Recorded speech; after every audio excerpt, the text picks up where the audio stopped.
The story begins with reflections on the meaning of life. According to the main character, life is difficult, but tomorrow comes and then everyone keeps going. He wonders what it's for. He thinks whether tomorrow will be better. He believes that it is impossible to go clinging to an ephemeral hope. He recites a quote from the Steel Sage Dranab that only a strong will can create the future. We see that many wolf-like animals are chasing the boy, growling loudly at him. These wolf-like creatures have fangs and a third eye on the forehead between the two. The boy with blue hair and eyes understands that there are 4 of them, and that it is dangerous. He wonders why exactly at the end. He looks around and thinks that he has already made a decision. If he can win, he will move one step further. One aggressive wolf is getting closer to him. The boy decides to deal with one first and takes out small knives from his suit. He throws these devices to the monster. They dig right into the forehead of this wolf. He leans back and falls, while the other wolves are all flying towards him. Fighting monsters is one way to assess your potential. Others may think that this boy is crazy, but it seems to him that this is the best option. He stops abruptly, turns around thinking that he will try to win this time, because it will be difficult to continue running away. He understands that it's dangerous, but usually when you're going to die, you survive. Monsters crowd growl at him and quickly move towards him. The boy pulls out the dagger again and thinks how many times he has already escaped by throwing the dagger since he learned in the army. He trained alone for a long time to go out into the world. One of the monsters jumps on him. The boy, thinking that this is his last exam, throws daggers at him. He hits the monster right on the third eye. He flies away screaming, falling back. The boy looks at the sides and realizes that now there are 2 left. 2 monsters are approaching him. He thinks to himself that he needs to get rid of them with one attack. As soon as they come at him with an attack, he crosses his arms, holding daggers in them, and throws them right at them, shouting that this is the end. From the throw, the boy loses his balance and falls on his back. He looks carefully and wonders if he has killed everyone. Suddenly he sees one wolf and wonders if he is still alive. This wolf jumps and falls right on him, scaring the boy and making him scream. He points his finger at the monster and says that he is dead after all. It scared him. He pushes the wolf away from him and stands up. He says that even after doing this, he doesn't care. Even after doing this madness, he doesn't feel anything. He reflects to himself that he cannot prove himself with the help of such. He looks at his palm and wearily says that if he didn't do it, his soul would be empty, and he wouldn't be able to stand it. He looks at the sky and says that at this rate he will become a doll, from which only a shell will remain. He decides that he will not hesitate anymore, so today he will finish and start implementing his plan, because he is going to leave this place. The reason he made this decision is because he remembers his past life. He carries the corpses of wolves on his back and says that they are so heavy. He had thought about it so many times, but he couldn't figure it out. On the one hand, he wants to know how he died and why he remembers his past life, but on the other hand, he doesn't care. Besides, this is not his only problem. Now he is 16 years old. In his previous life he lived up to 28. From the moment of his reincarnation to this moment, he lives in a state where his age is superimposed by the spirit of a 28-year-old guy. Being in a strange mental state, to which he has not adapted, he continues to ask himself what he is doing here at all. He comes to the old house and tells his father that he has returned.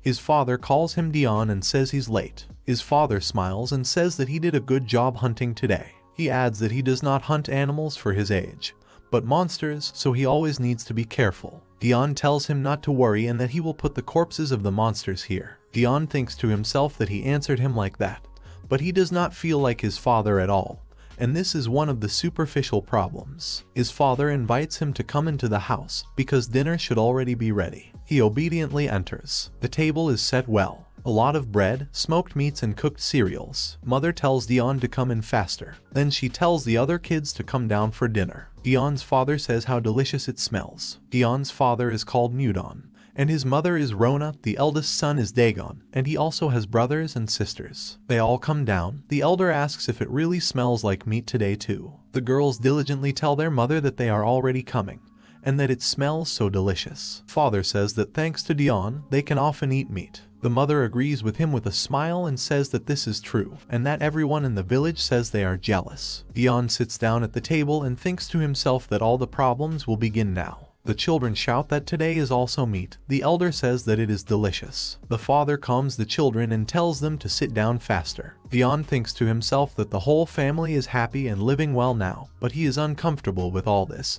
He feels that he is being forced to be here. The reason he can't communicate with his current family is because he has memories of his past life. He eats bread and thinks about what kind of family he had then. But what about friends, love? Everything new is confusing him now. Due to the confusion and emptiness in his soul, he finally decided to leave this place. Suddenly, at the table, he tells his father and mother that he is going to go on a trip. Children stop eating in a stupor. One screams, "Is he really going on a trip?" Everyone is looking at him in shock, especially his mother. Father says sternly and seriously that there must be a good reason, since he is saying it here now. Dion thinks that to leave this quiet place in order to find the reason for his existence. If he tells the truth that he is the reincarnation of another person and explains everything, he wonders if they will be able to convince him and direct him to the path he needs. Everyone thinks about the situation from his side. The elder appears and shouts to his parents not to let him. These people, who are the closest, now seem to him the most distant. Dion says he wants to see the big world. He's also old enough to go on an adventure, in his opinion.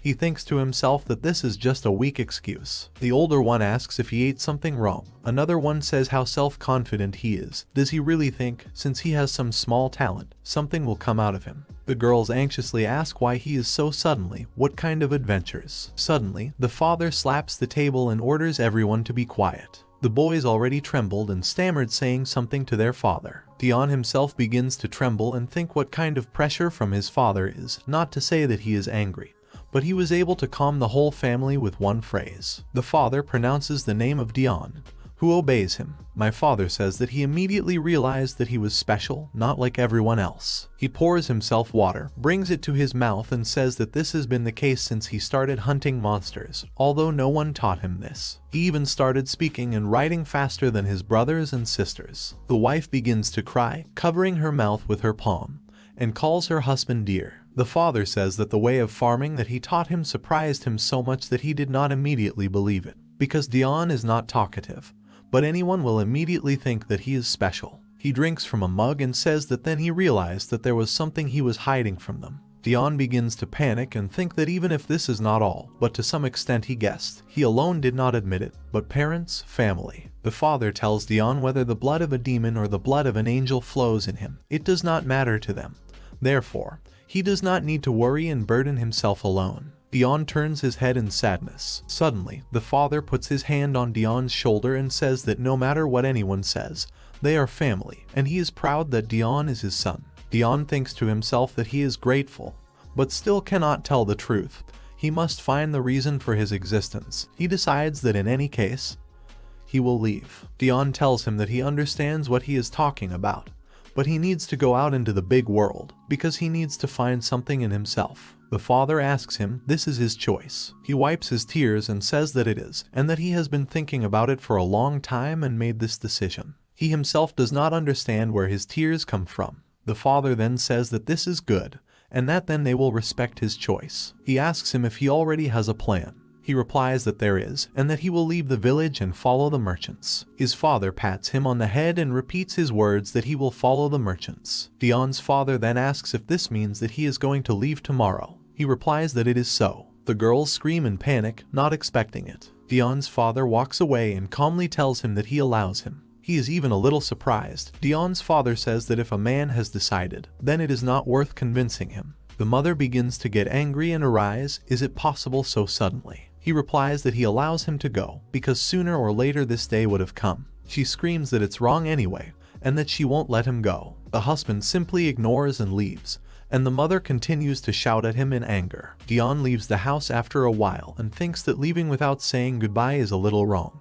Leaving quietly is still one of the ways. Suddenly his father comes out and says that it means that he wanted to leave without saying goodbye. He turns around and asks for forgiveness. He asks about his mother, who replies that she was afraid to cry, so she didn't come out. His father tells him that he was waiting for him because he has something to give him. The man looks at him questioningly. He holds out a kind of amulet with 3 different stones, blue, orange, and red, and a smaller green stone in the middle. He says that if he goes to the kingdom of Rosakin, let him find Dolomich in the Plairon Tower and show him this pendant. The father says that if he is still alive, he will help him. The latter thanks him and says that he will cherish him, throwing the pendant around his neck. Dion's father with a smile tells him to be careful and make sure he finds what he is looking for. Dion turns away and leaves. He thinks to himself that this is enough. The wife approaches her husband and sadly says that in the end Dion left. The husband asks if he has been watching all this time. He tells him that everything is fine, it's their son. Someone shouts that they are finishing, and that it is necessary to make sure that all passengers are in place. Some old man says it's time for them to get into the cart too. Someone leading the cart tells those who have not yet got into the cart to get in faster, because they are already leaving soon. Dion runs up to them and shouts to wait. He asks the old man if there is still room. The old man says that they are already finishing, so let him move faster. Dion sees someone and freezes in place. It's a girl next to an old man with red hair and eyes. She looks at him, too, and then covers herself with a hood. The old man sternly asks Dion where he is looking. He immediately awkwardly asks for forgiveness. The old man calmly says that it is necessary to conclude a security contract. Dion takes the bag and asks if he means prepayment. The old man puts his palm on the bag. The magic begins. He says he's smart. He asks what his name is. He calls his name. Something begins to glow on his hand. Dion looks at his hand and thinks that this is magic. He is surprised and says that it is incredible. The old man says that seeing that there are no records about him, it means that he is a new traveler. He decides to register him as a trade traveler. He thanks him. The old man tells him that he can get into that cart. He obeys. The old man says that since he came late, the place was not the best. Dion at this time thinks about his father, mother, the whole family. He mentally asks them for forgiveness for everything and thanks them. This is Dion. He is 16 years old. He is the reincarnation of a man who has memories of a past life. He reflects that even if the path he has chosen is difficult, he will move forward towards the goal. He left his hometown and went to the big world to find his past self. Traders are shouting that the Tilton trading column is going to Holton with stops on the way. The carts are coming. Someone discusses whether the name of that trading caravan is Tilton. Someone answers him that it is, and that they say that they sell a variety of goods all over the continent. Someone asks another if he knows where their destinations are, could he tell them? 2. He replies that he only heard that they were going to go to Horton, but it seems they have not yet decided where to go next. The little one asks if then all these people are merchants. Another third replies that this is not so, because there are also those who accompany and protect the caravan. Someone agrees and says that there are mercenaries like him, and even magicians. Dion looks at all this and thinks that there is a greater diversity of people here than he thought. Someone says that, nevertheless, he is always delighted with this kind of trips. Another says that wherever he goes, he always feels fresh. Dion thinks that, it turns out, traveling is always something new for them. But he feels neither excitement nor curiosity. He thinks, is he really strange? He turns his head and says that besides those who are here now, there are so many people living different lives. Magicians who believe only in their own wisdom and abilities. And even mercenaries using their lives and powers. He had never thought about it in his past. Dion thinks to himself that such a life is not bad either. He thinks what he wants to do at all. He left home. Doesn't even know what he wants to do and who he wants to become. He was reborn after death and lived like this, without any feelings, for 16 years. In his previous life, he achieved success and love. But after these memories returned to him, he was in chaos. A huge hole appeared in his heart, which was devoured by the feeling of inconsistency between his past and present lives. Dion says that it seems a little silly to even think about it, and this is just the beginning. While there is no life, there is no need to focus on one thing. He says that to begin with, it's worth finding something to fill this void in the heart. He can take care of the rest later. Dion asks if they are pulling the cart out of the tent. One of the people asks him if it's really the first time he stops for the night in the desert. Dion replies that it's the first time. He smiles and says that then he may not know, and that in such a place you need to be ready for the attack of monsters and raiders. In case of danger, the carts are used as a shield. Dion says he feels like they're preparing for a siege. He replies that it is. He notes that he is smart enough. Dion says that he flatters him. The man leaves and tells him how to finish everything. Let him go and rest. Dion agrees and says they did a good job. Dion reflects that the people here are smarter than he thought. He wonders if this is their way of survival. He comes up and says, is it really a tent with magicians? Even in a previous life he only heard about it. He says it's incredible that magic actually exists. He says he can't just walk up to them and ask them to teach him. Maybe someday he'll get a chance. A bonfire is burning. At this time Dion is sleeping sweetly. A magic ball flies up to him. Dion notices and wakes up. He sees a ball, but he sees more, a girl. He stands up abruptly and shouts, what is it? Who is it? Is it really a person? He thinks it's a ghost or a spirit. He rubs his eyes and says that's right, since there is magic, then spirits, probably, too. He opens his eyes wide and really sees a girl with green hair. This is a little fairy girl happily waving her hands in front of him. He raises his hands. The fairy sits on his palms and smiles, stroking his palms with small hands. Dion says she's so small. She pulls her arms towards him. He thinks, is she really asking him to lean closer? Suddenly, the fairy touches much closer than he thought, so he freezes in shock. The fairy laughs happily, and Dion continues to sit with his eyes wide open. He says that he recently went on a trip, but he has already seen so much. This world is really full of incredible things. The fairy lies on his head and indulges. He reaches out and holds her by the collar. He asks what she is, and then if she understands him. She waves her hands in panic. Dion says that she either does not understand or does not hear him. It seems that there is some sense in her actions. He lets her go. She angrily continues to wave her arms and shout something. She is very actively flying over him chaotically. Then he notices she's gone. He says it would be nice if they could talk, so he's a little sorry. The fairy suddenly appears in front of his face. He looks up and sees that now there are so many fairies next to him. He asks her if she really brought friends with her. He feels something and does not understand what kind of feeling it is. They are living beings, different from humans because they are innocent, pure and grateful. Their conversation is a transfer of information directly from soul to soul. He feels this light breeze. He's talking about some sylph name. He appears in front of some doors and then disappears. At this time, near the wagons, a man is surprised that a sandstorm begins at such an hour. He looks through binoculars. At first he thinks it's a storm, then he begins to see some silhouettes. He is shocked to think, is this really the same thing?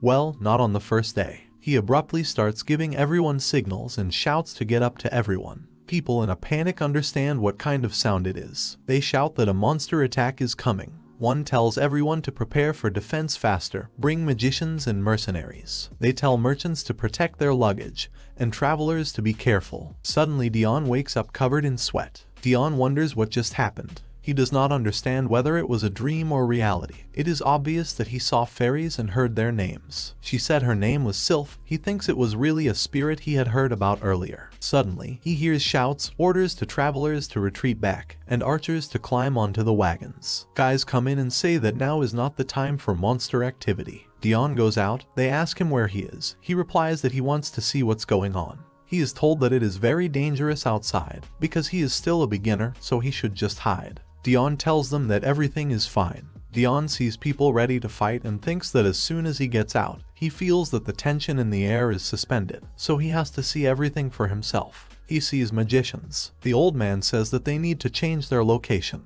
and that it's not very good here. He sees that girl with red hair and wonders if this is really the girl magician that he saw earlier. He's curious about her abilities. Someone shouts that it's Hasax. It's a huge grasshopper monster. They panic. One shouts that the reconnaissance squad has been hit and that they need to regroup. A certain man in strange clothes says that it's sad and that he should become a little stronger. He utters the words that someone's ability to see the hidden eye. May this power come with all of them. He shouts that with the blessing of the divine powers, they will become powerful. One shouts that it is a divine power, the blessing of a priest, and that they have magicians and a priest. Dion says it's divine magic, borrowing the power of the gods. That man is shouting to get rid of all the monsters, and that they will definitely win. There are more monsters. Someone orders to raise their shields into a defensive formation, and that they first block and then counterattack. The monster hits a crowd of people with shields with one swing. People are panicking and shouting that they need to gather more tightly, and that monsters are trying to break their formation.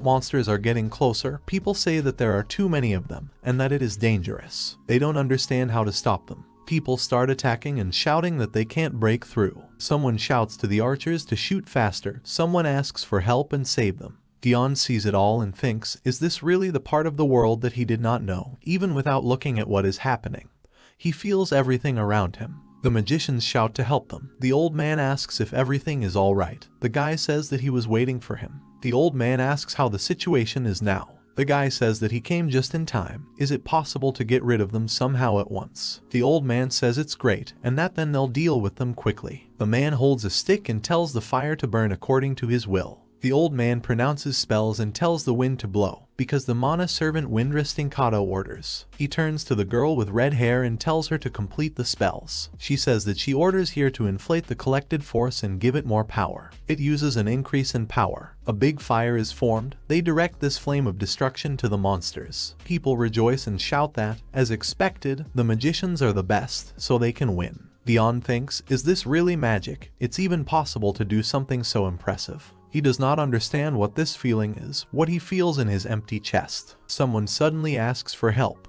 The monster is approaching the wounded man. He asks for help. He is trembling all over and with a trembling voice asks to save him. He is already closing his eyes in anticipation of death, but then the green liquid splashes on him. He opens his eyes and asks what happened. He looks around and sees something glowing on the monster's head.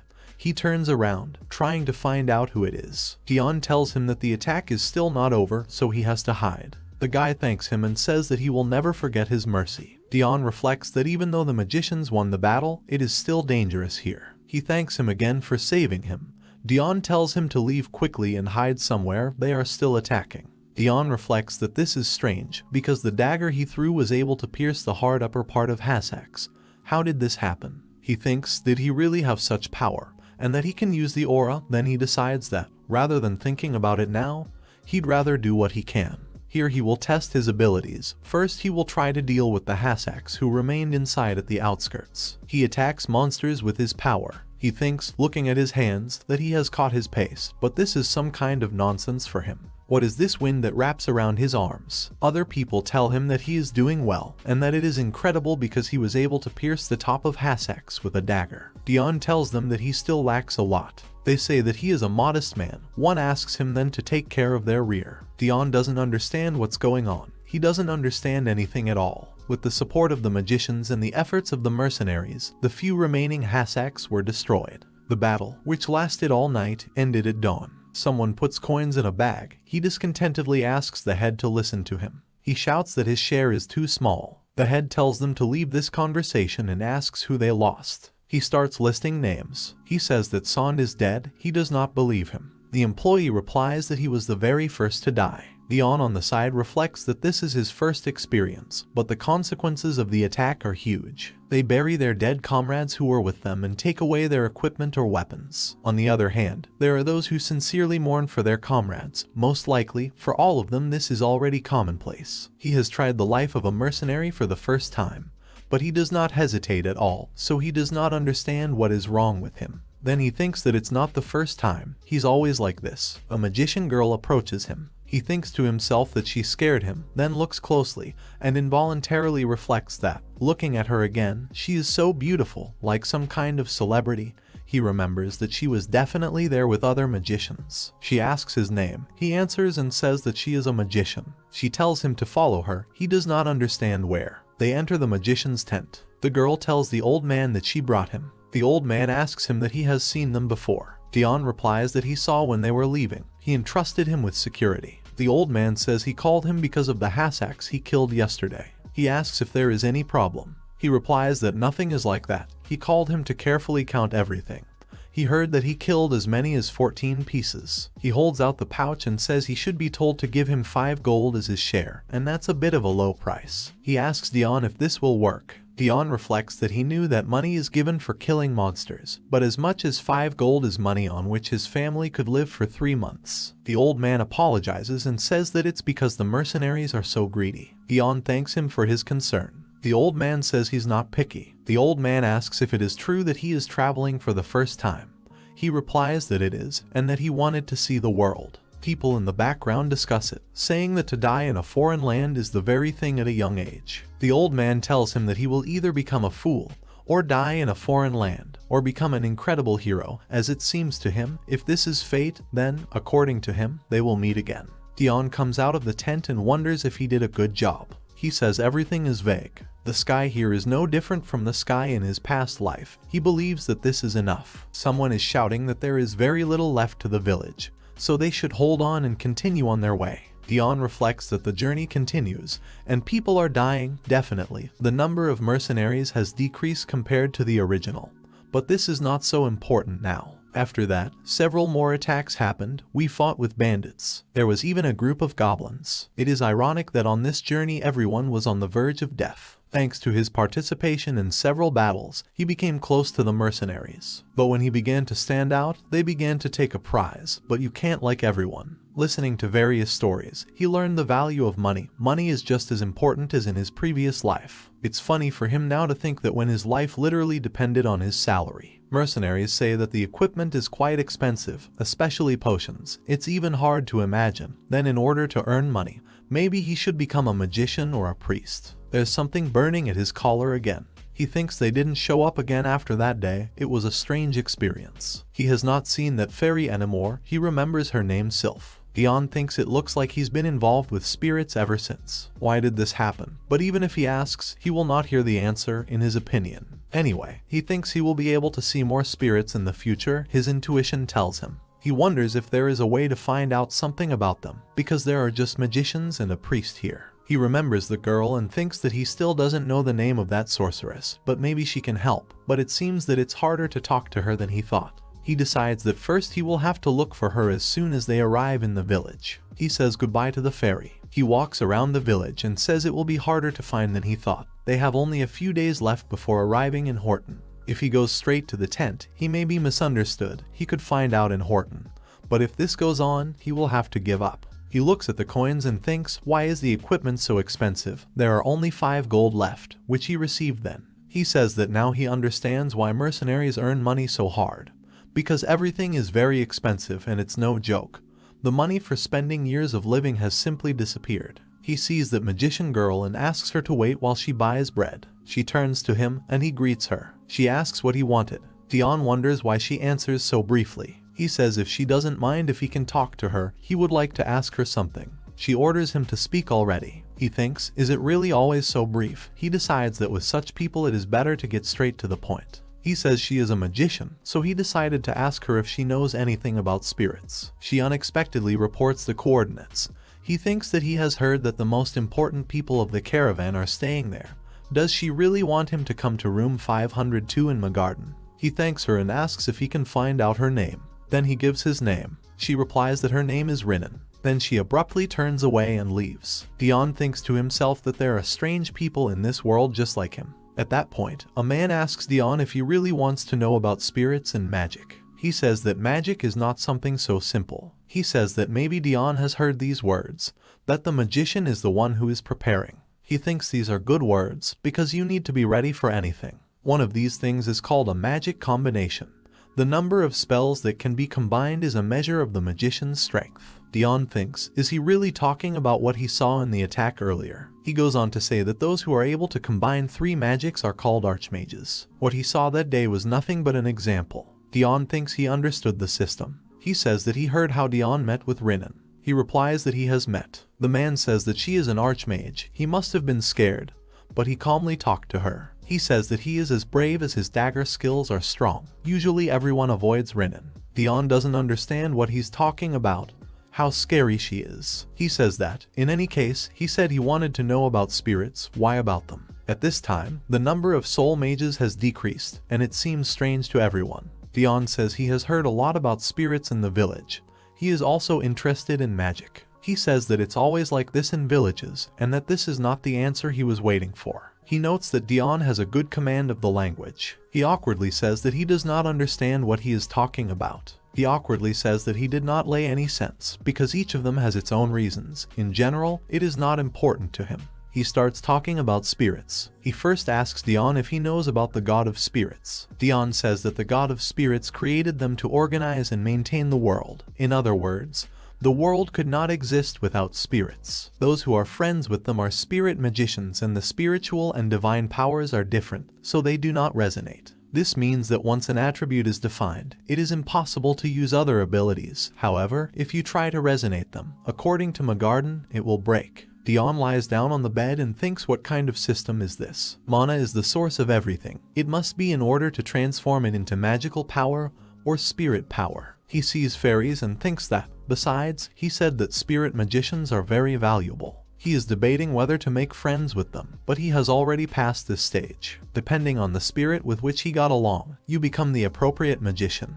So, if you look like that, they should also be friendly to him, otherwise he wouldn't have seen them. He also wonders why the number of spirits has decreased. Another fairy appears, which he has not seen before. He reasons that one of the most likely is the spirit of the earth. Nothing is clear to him yet. There is no point in thinking. He is already tired because of this. He says goodbye to the spirits and falls asleep. Since that day, the concern about Mana has increased. He feels both the divine and the magical power of souls, but not everything is perceived. To become a soul mage, you need to collect this energy. In the carriage, people say that it was a very busy trip and that they are still alive. Dion is told that he did a good job. Dion says no and that he should thank them. They are told to get out of the wagon because they have arrived at Horton. At the control, everyone is asked to show their ID. When checking, Dion is told that this is his first registration. He says that if he is going to stay here, then he should check in again.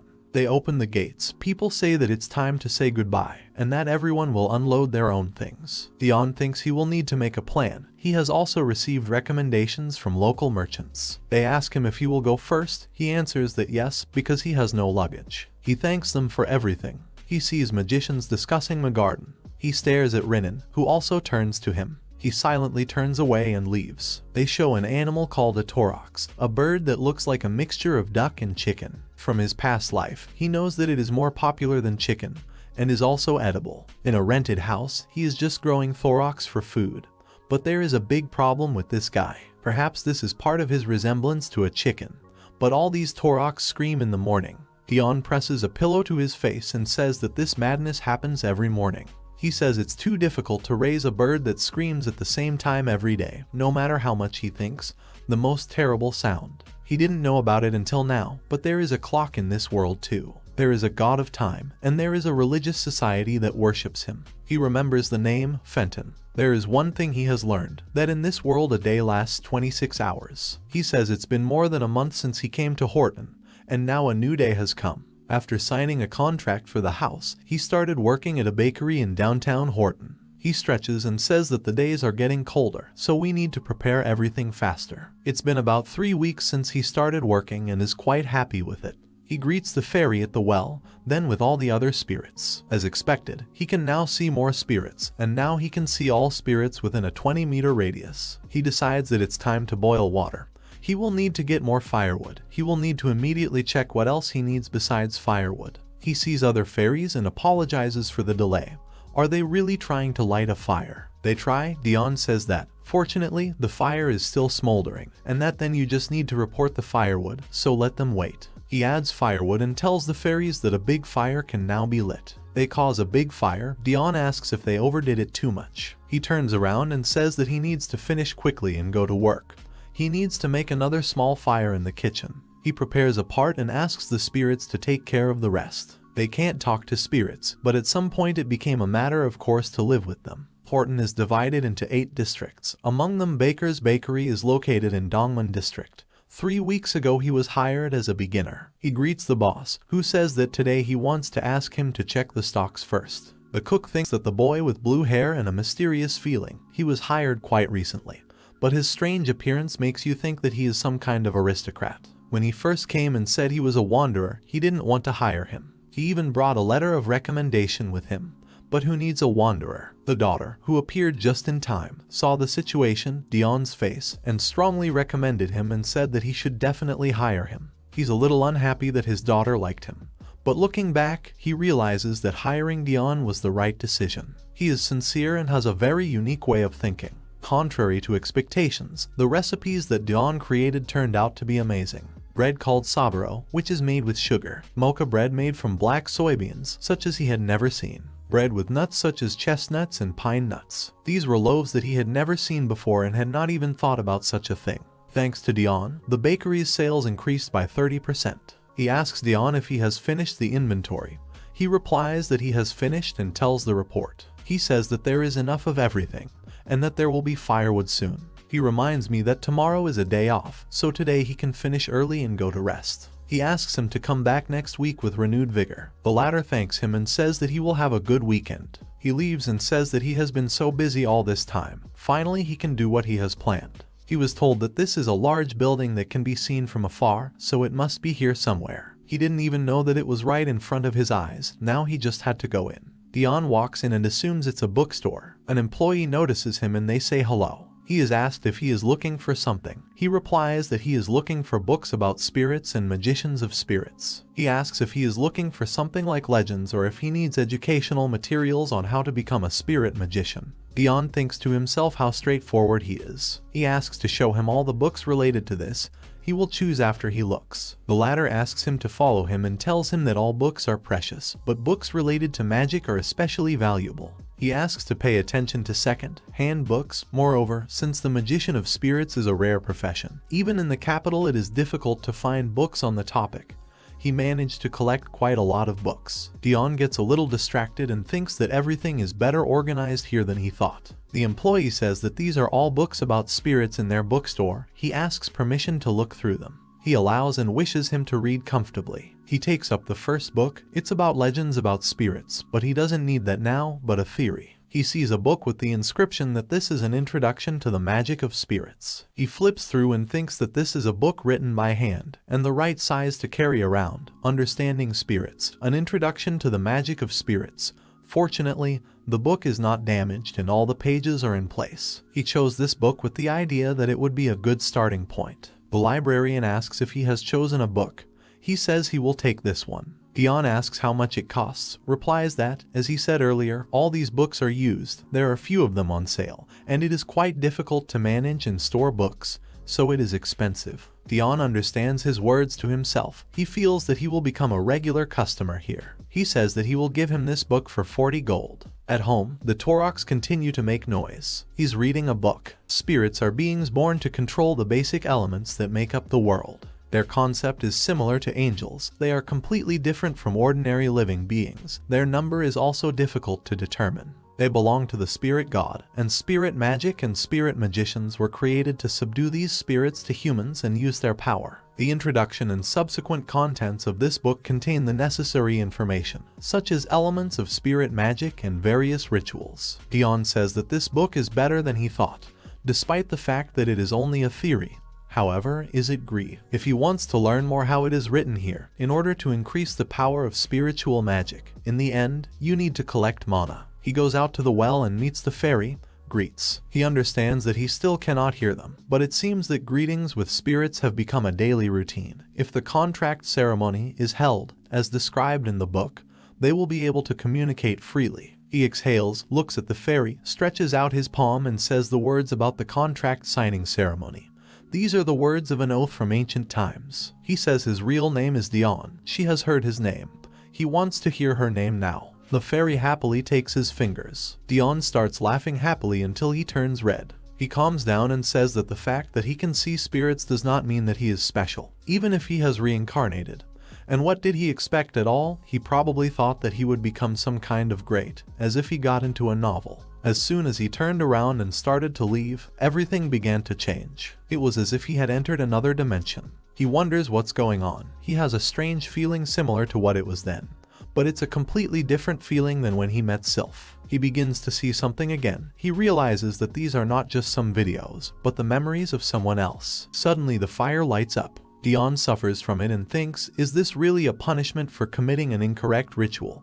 How could this have happened? He reflects that this is a mistake, that this is not a punishment, everything in nature that makes up this world. He has now become just a part of it, as they are, as one of the particles that make up the world. He wonders what he is now. Dion says his body is collapsing again. He easily admits this, but the fairies fly to him and save him. He feels that the body is recovering. The fairy with blue hair says her name is Undine. Dion says they can talk now. Undine says that now they are united according to an ancient contract. They share one soul, until the very end, until the soul dies. Dion wakes up next to the well. He gets up and says he doesn't want to go through this anymore, and he just said the contract spell out of curiosity. It's not even a martial arts novel, it's purely his fault. Undine appears and asks him to look. She hugs him. He wonders if the contract was successful. Now he can really hear the voice of the spirit. Undine says that from now on she will always be by his side. He feels a little connection between himself and a little spirit. He has never felt anything like this. He smiles with understanding. That's what it means, the connection of souls. He writes in a notebook that flower supplies are plentiful and that it is necessary to find and eat something. It's been a few months since he's been living with Undyne. This means that he has been living in Horton for a long time and his part-time job at the bakery has been delayed. Undyne likes it when he strokes her hair, so she constantly asks him to do it. He tells her that he is curious about something. He has never seen her eat anything. She replies that she can eat. She likes the spirit stone. Dion says that something like that was written in the book and that they are very expensive. He says he doesn't even know if he has spiritual powers, and what happened was a little strange. Usually, the spirit is called, but Undyne is next to him for all 26 hours, does not understand why. He decides that he will try to get her the soul stone. Undyne thanks him. He says goodbye to the boss. The fairy sings on his shoulder. Dion says that she is in a good mood today. Things like the spirit stone can be bought in the magician's shop, but he doesn't even know how much it will cost. Besides, he's not very good with finances right now. Now his finances are at the bottom because he spent everything on books. After the introduction, he wanted to buy a more in-depth information book, but its price was as much as 4 gold. It is unreasonable to buy on a baker's salary. He thinks that he needs some other way of earning money. Of course, he already had several options in his head. The fairy asks what it is. He replies that it is water and asks if she can do anything with water. She replies that she can. She makes an effort. The lid opens, the water comes out and freezes like a cloud above them. Dion is a little disappointed, but thinks it's definitely different from regular water. He doesn't think it will hurt, even if hit with water at speed. He's sorry to say this to Undyne, but it's really a useless skill. Therefore, after all the thinking, the way he came up with was to simply drown the opponent. In addition, he was constantly practicing throwing daggers, and he collected all kinds of information, including about the area. Dion says that Horton is really so huge, then how big are the other lands or the capital? He collected information about magicians and studied magicians and priests. The reason is that he has been thinking about leaving Horton for a long time. He walks down the street, notices guys looking at him with a challenge. He thinks how rude they are, and that this is a remote area. He has the same feeling as in the slums. Dion says that, according to the map, it should be here somewhere. He assumes that there is a mercenary guild here. He comes in and immediately finds a fight among the mercenaries. One screams how such a cockroach can bully so much, so let him not even think about leaving here alive today. Another asks if fighting with words is really his peculiarity. While they are arguing, another one comes out and says that the mercenaries supported by Horton are attacking civilians and threatening them. They are not mercenaries, but just bandits. The guy tells them that they shouldn't have said such things while being surrounded by a crowd, because what they will see will be a boring and inconsequential spectacle. The guy asks everyone what they will do now. The crowd is outraged by the guy's behavior and shout that this area belongs to them, and that a guy like him has no right to speak here, and that he made a big mistake when he contacted them. The guy says that he has heard that there has been a lot of arbitrariness towards civilians in this area lately. Now everything is clear to him. He asks if they are going to kill him with words. Dion thinks that they are not mercenaries, and that they are no different from ordinary bandits. Some employee says that this is not the first time that mercenaries behave like this. They really can kill this person. The bandits are already starting to get angry and make threats towards the guy, who is increasingly annoying them with words. Dion thinks to himself that he did not expect that he would see such rotten people here. He thinks that this is too much. Suddenly, the fairy behaves strangely. While the bandits were attacking, Undyne began to do something with water. The guy keeps throwing sarcastic words to the bandits, but 2 more are approaching him from behind. Dion wonders if they are really going to kill this man just because of a small quarrel. Is it wrong to fight the absurd? He thinks it's terrible and stupid. While others were still attacking the guy, they were knocked down by the huge force of the water. She didn't realize what had happened. He understands that it was a magical attack. Dion wonders if it's Undyne. He doesn't understand why he feels relieved now. The guy approaches Dion and asks if he helped him. He thanks him for his help. Dion says he just did the natural thing, what he had to. Dion panics and worries if he really wanted to help. What is the reason for his relief? He introduces himself and says that the Ansirian is calling him, and that he is in debt to him. He will be in Horton in a while, so if he has any problems, he can contact the Warriors Mercenary group. Dion thanks him. Ansirian leaves and tells him that he better not look at people like that. Dion exhales. Dion keeps thinking that he unknowingly helped Ansirian. Did Undyne react in this way to his will? He thinks about the force and believes that it is destructive. As expected, Undyne follows his will. They decide to conduct a test now. She uses force, after which they are surprised, because a stream of water under high pressure was able to pierce the stone. Dion strokes her and says she did a good job. He asks if she has abilities like healing or recovery. She says she is a water spirit, so she only knows how to use water. Usually water has an image of healing and purification. Maybe she can't, because she's still small. The treatment also happens according to his water. He needs more information. He doesn't know too much yet. He remembers the Ensyrian and thinks he might know something. He comes to the mercenary guild and turns away from sanitation. Undyne protects him from a bad smell. He is surprised and says that she is well done, surprises him. He comes in and notices that the atmosphere here is rough. The employee calls him a baby and asks if he even knows where he came to. Dion replies that he is looking for a man. He again rudely asks if he understands where he has come. Dion asks if it's not a mercenary guild. He's looking for an Ensyrian. He first begins to scream and then begins to tremble from awareness. He calmly repeats and asks where he can be found. He asks if they know each other. He tells about that case. He gives him information, a paper with a diagram, and on the proffered gold coin says that next time he will meet him more kindly. His name is Nohan. There are many wealthy people living in the northern part. In other words, it was difficult to get into the tiers of the Queen Inn without sufficient funds. The group of mercenaries warriors have good skills, which means they have a lot of money. He looks up and is surprised by the castle. They cross arms in front of him and say that not everyone can get here. He tells them they don't give in, after which they already use magic, after which they get scared. Dion says that sometimes using force makes everything more convenient. It's human nature to be helpless in the face of strong forces. He comes in. Warrior mercenaries are a small group of A-class mercenaries. Their skills are guaranteed by the guild. However, it is said that they were originally adventurers, not mercenaries, but moonlighted as mercenaries to earn money. The archer Bendrit is sitting next to the Ensyrian. He provides some information and says that he had to spend a tidy sum. Another person answers him that their problem is not money. Trust in information is more important than money. This is an intelligent magician. He asks not to forget that they are adventurers first of all. The warrior Siron agrees with him, but then asks if it's not okay to just go ahead. The others smile awkwardly. Siron asks Harian's opinion. The priest of the temple replies that she will simply follow the will of Siron. He regrets that he asked because she is his servant. Someone notifies that someone has come to the Ensyrian.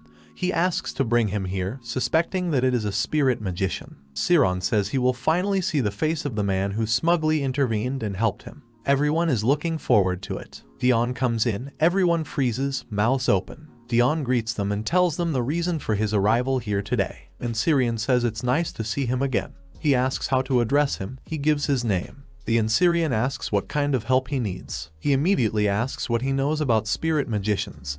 He says that he accidentally signed a contract with a water spirit, but he does not know how to use everything at all. Silence falls. Siron shouts how funny he is and asks why he wants to know. Dion replies that to find himself and test his capabilities. There is an awkward silence again, not the answer he expected. Everyone thinks about his answer to himself. Siron calls him a cute kid and starts asking questions, and then concludes that he is actually serious. Siron gets acquainted and introduces himself. Dion calls him Siron Hyan, which he really likes, and Siron says to get straight to the point. He asks again if he wants to know about it. Dion replies that this is the only help he needs. He came here just to find out. Siron is indignant. They calm him down. Someone says that their little guest is smart. Bendrit introduces himself to him. Bendrit begins to tell a little about himself. He is the Lord of Darkness, and also Moonlight is his faithful friend. He asks if he has any questions about him. Dion is surprised that he suddenly started singing. Bendrit asks where he is from. He wonders whether to answer or not, how to answer. Suddenly he starts singing and saying that he is from faraway places. Bendrit picks up and also sings to him, saying that he likes walking, considers him a pretty good person, so he can consider him his friend. Bendrit suddenly says, is he an elemental, because he feels the flow of mana. Enelidic intervenes and says that he can give an answer to his question. Enelidic asks permission from the Ensyrian to use some magic. He allows her. She holds out her hand to Dion and asks him to repeat the request with which he came to them today, in as much detail as possible. He says that he came to find out everything about spirits from them, and if we talk in more detail,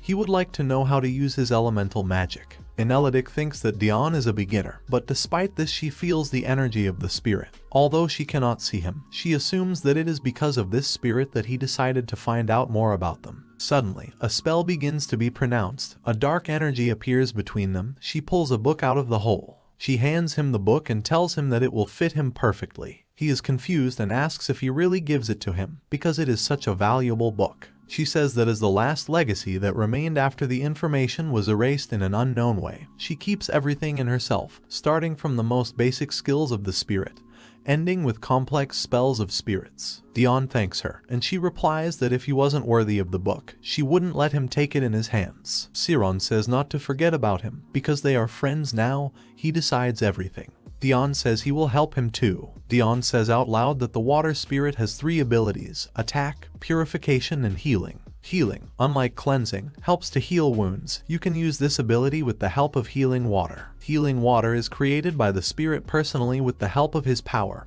and contains partially purified power. But if you drink it, it will heal wounds instantly and can also even cure diseases. Undyne says that she knows how to do this. He asks to show. He follows the book. The fairy begins to glow. She flies up to the water and then says she's finished. He thanks her. Dion inflicts a wound on himself that the fairy doesn't understand. He says it's to test the effectiveness of the water. He pours water on the wound and sees that the arm is beginning to fully recover. He is surprised and says that literally out of nothing they were able to create a recovery potion. He even has the ability to purify.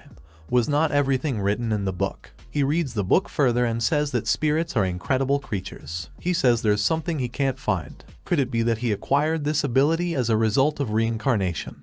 But in that case, why did it not manifest itself over the years? He is still glad to meet Undyne, especially since he was planning to quit his job around this time anyway and start implementing his plans for the future. On the street, people start screaming in panic that the water is moving. Everyone looks around. They see how Dion skillfully wields water. People are surprised that he is a magician because they thought he was an ordinary guy from a bakery. Then they realize that he is an elemental. The crowd begins to increase. Dion sees a bunch of familiar faces. He thinks it's worth making the performance more spectacular. He uses a water song. Someone says that there can't be an elemental in Horton. Then he finds out that it was him in the mercenary guild. Dion greets him with a smile and calls him an old man. He asks if he is really an elemental. He does not believe and asks what he is doing here. Dion says that, as he can judge from the presentation, he sells healing water. He says that this is nonsense. He has not heard much about healing water. Dion says that because there is no way to make this water without an elemental, they were not here before. The man thinks why the water continues to float for so long and does not fall. If it were magic, then mana would have been used up long ago. He starts shouting that Dion learned such a cheap trick from Syrian. He is not ashamed to cheat. He continues to argue, but then he thinks that he will probably have to admit that Dion is right. Dion offers him to try it once, because today a sample of healing water is free for everyone. He asks how he knows if it's really healing water. He continues to argue and does not believe Dion's words that he cures diseases and restores energy.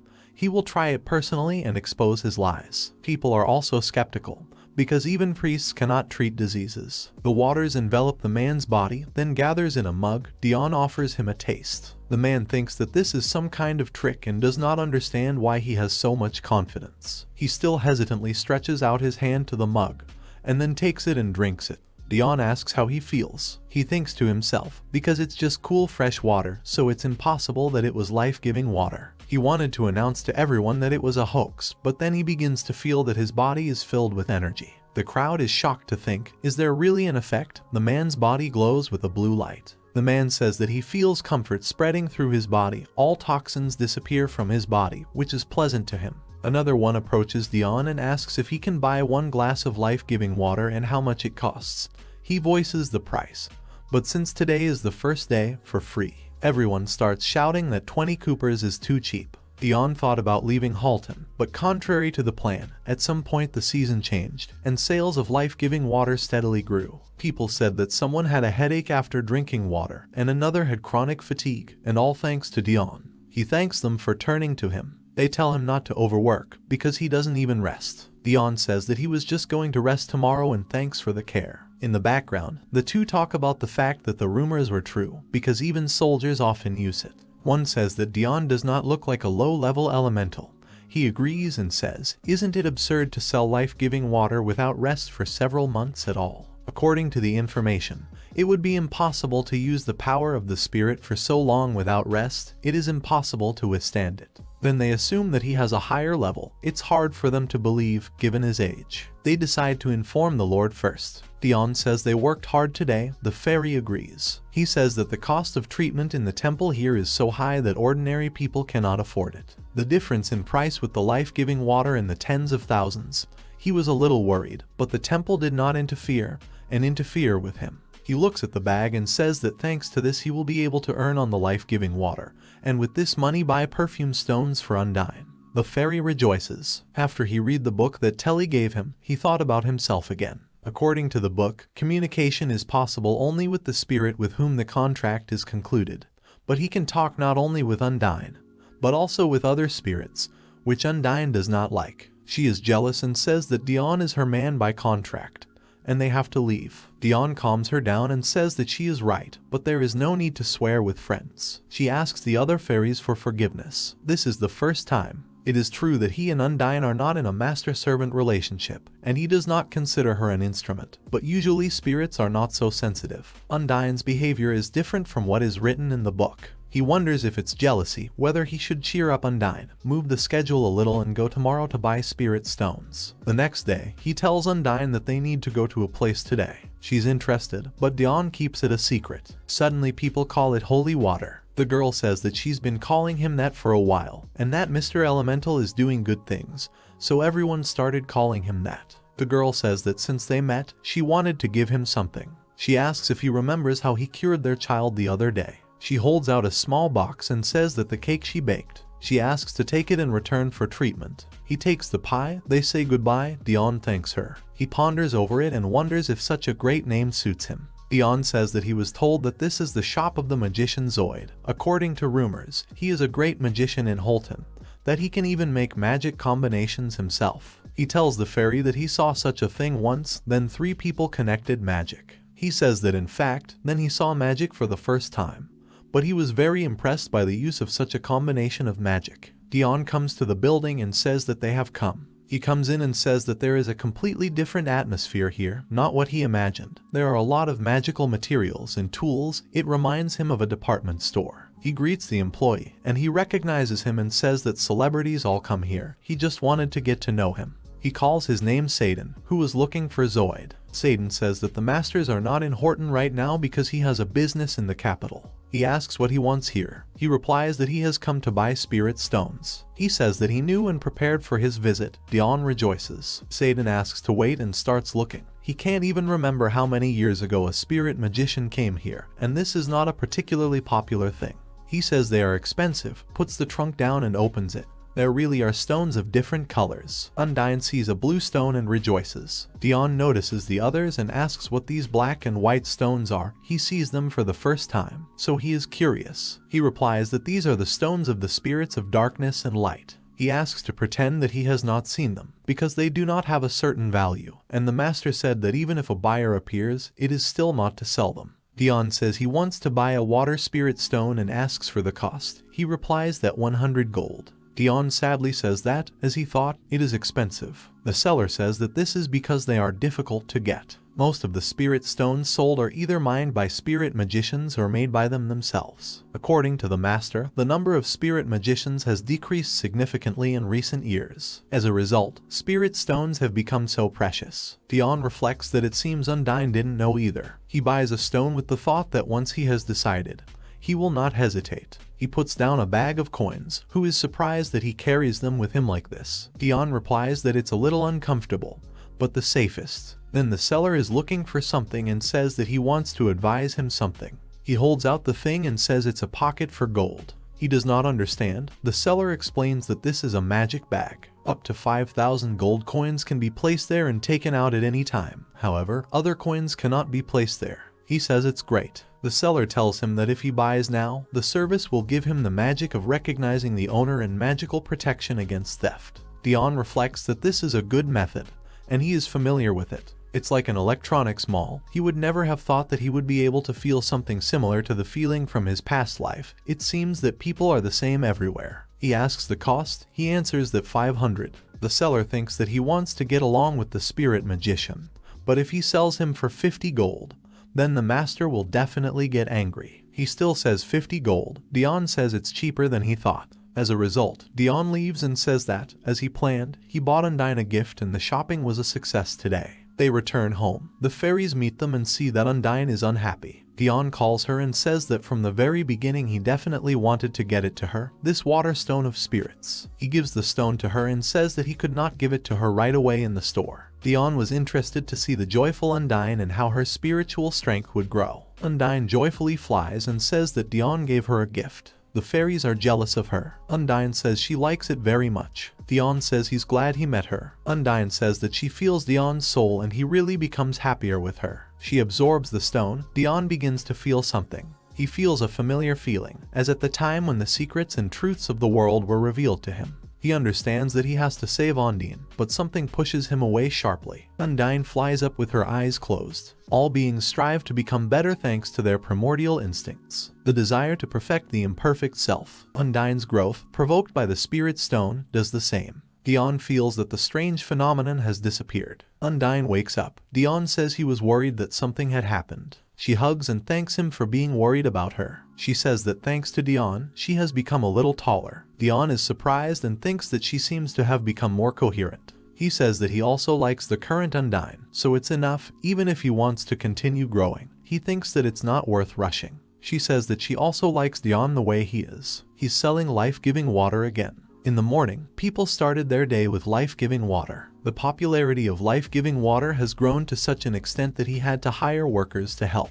Given the volume of sales, he made a separate barrel, thereby increasing the amount of prepared water. However, rumors about him have already spread far. Now the problem is money, which began to accumulate. Undyne tells him that she has almost finished reading the book, but she already knows all this, so she is bored. Dion decides that tomorrow he will buy a new one. She thanks him. After growing up, several things changed in Undyne.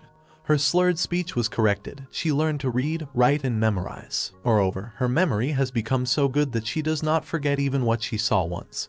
But it does not seem that their brain remembers in any other way than the human one. It turns out that if you give her a spirit stone to eat, she will grow up to a high-ranking spirit. Even with a medium-ranked spirit, you can get the title of Baron, all because spirit magicians are rare and valuable. He wonders if other spirit magicians didn't have the same thoughts as him. The fact that there are very few such spirit magicians means that the growth of spirits is so difficult. It's easy now, but he thinks more and more spirit stones will be needed in the future. He says that you need to stop thinking about it and focus on the present. He suggests ending today's sales. From afar, he notices the crowd and thinks what they are doing there. There, the Lord's soldiers are getting people out of the way. Someone approaches him on horseback and asks if he is the magician Dion. He replies that it is, and asks what happened. He says that the Lord is calling him to him, so he must follow him. Dion thinks to himself that this is an arrogant and rude knight. What does he order? A very unpleasant person. A normal person would feel fear, and a person with strength or high status would get angry. The domineering attitude of the strong looking down on the weak, however, he is a typical type of person who is weak against the strong. He turns around and sees that his soldiers are avoiding his gaze altogether. Is he really that scary? He is a member of the mercenary guild, and in general, the very fact that he is a spirit mage can be a threat. However, in this situation, he, who does not experience any emotions, has difficulty understanding, and he does not like the situation in itself. Dion agrees with him. The knight is surprised that this guy did not bend, and that he is an ill-mannered kid. It is not yet clear to him whether he is actually a spirit magician or a fraud. He turns away angrily and wonders if he can behave like this in front of the Lord. Even in his previous life, Dion had never seen a castle of this size. He could have lived in such a place, becoming at least a viscount. He was surprised, but now is not the time to think about it. Now it's worth focusing on the biggest problem, their intentions. He goes after the soldiers and thinks that the actions of these guys are too obvious. Undyne is angry at the knight's attitude towards Dion. Even at the entrance, the workers recognize Dion. They enter a room inside which the situation looks very rich. The knight says that he has brought a spirit magician, about whom there were rumors. Viscount Horton turns and tells Dion to pass. Dion thinks that, judging by his physique, he is more of an aristocrat associated with the army than with politics. The knight shouts at him, which froze him. Dion comes up to the table, introduces himself and asks what business they called him for. The knight in a rage is already pulling out a sword from such his behavior, but he stops when he sees how his magic has been activated. Suddenly, the water droplets around Dion turned into spears. The Viscount tells the knight that enough is enough, after which he obeys and lowers his sword. The Viscount says he is pleased to meet him and introduces him as Baron Dionia Horton. Undine tells Dion that he is a strong man. Dion agrees with her, seeing the Viscount's spiritual power. He feels that he is rushing between reality and unreality. He is experiencing something like this for the first time. Apparently, it will be dangerous to fight with him. The Viscount says that Dion is not talkative, so he suggests getting straight to the point. He offers him to become his vassal, then he will grant him wealth and honors. As soon as he suggests it, Dion thinks to himself that this is a typical template, a simple sentence. Dion replies that he travels the world to test his abilities. For this he must be free. If he becomes a vassal of the Viscount, what opportunities will he have then? The Viscount clenches his fist and begins to get angry. He asks if he really refuses his offer. He confidently replies that it is. The knight looks at him in shock. The Viscount asks if he knows that with his words he is insulting him now. Dion then asks if he knows the significance of his life. He says that his offer weighs more than his life. Dion thinks to himself that this is the same feeling of privilege among aristocrats, no different from his past life. Dion says he doesn't think so. The Viscount then says that he should reconsider the weight of his life. Dion understands that this is a threat, and the Viscount is surprised that even after this he does not feel any emotions. He orders the knight to seize him. He immediately obeys with the words, "How this impudent boy dares to disrespect the Count." Dion's power is immediately activated, which throws the knight back. The Viscount pulls out his weapon and wonders if the water spirit is that strong. Undine defends Dion and angrily says that these people tried to harm him, so she will never forgive it. Dion sees that the knight is unconscious at all.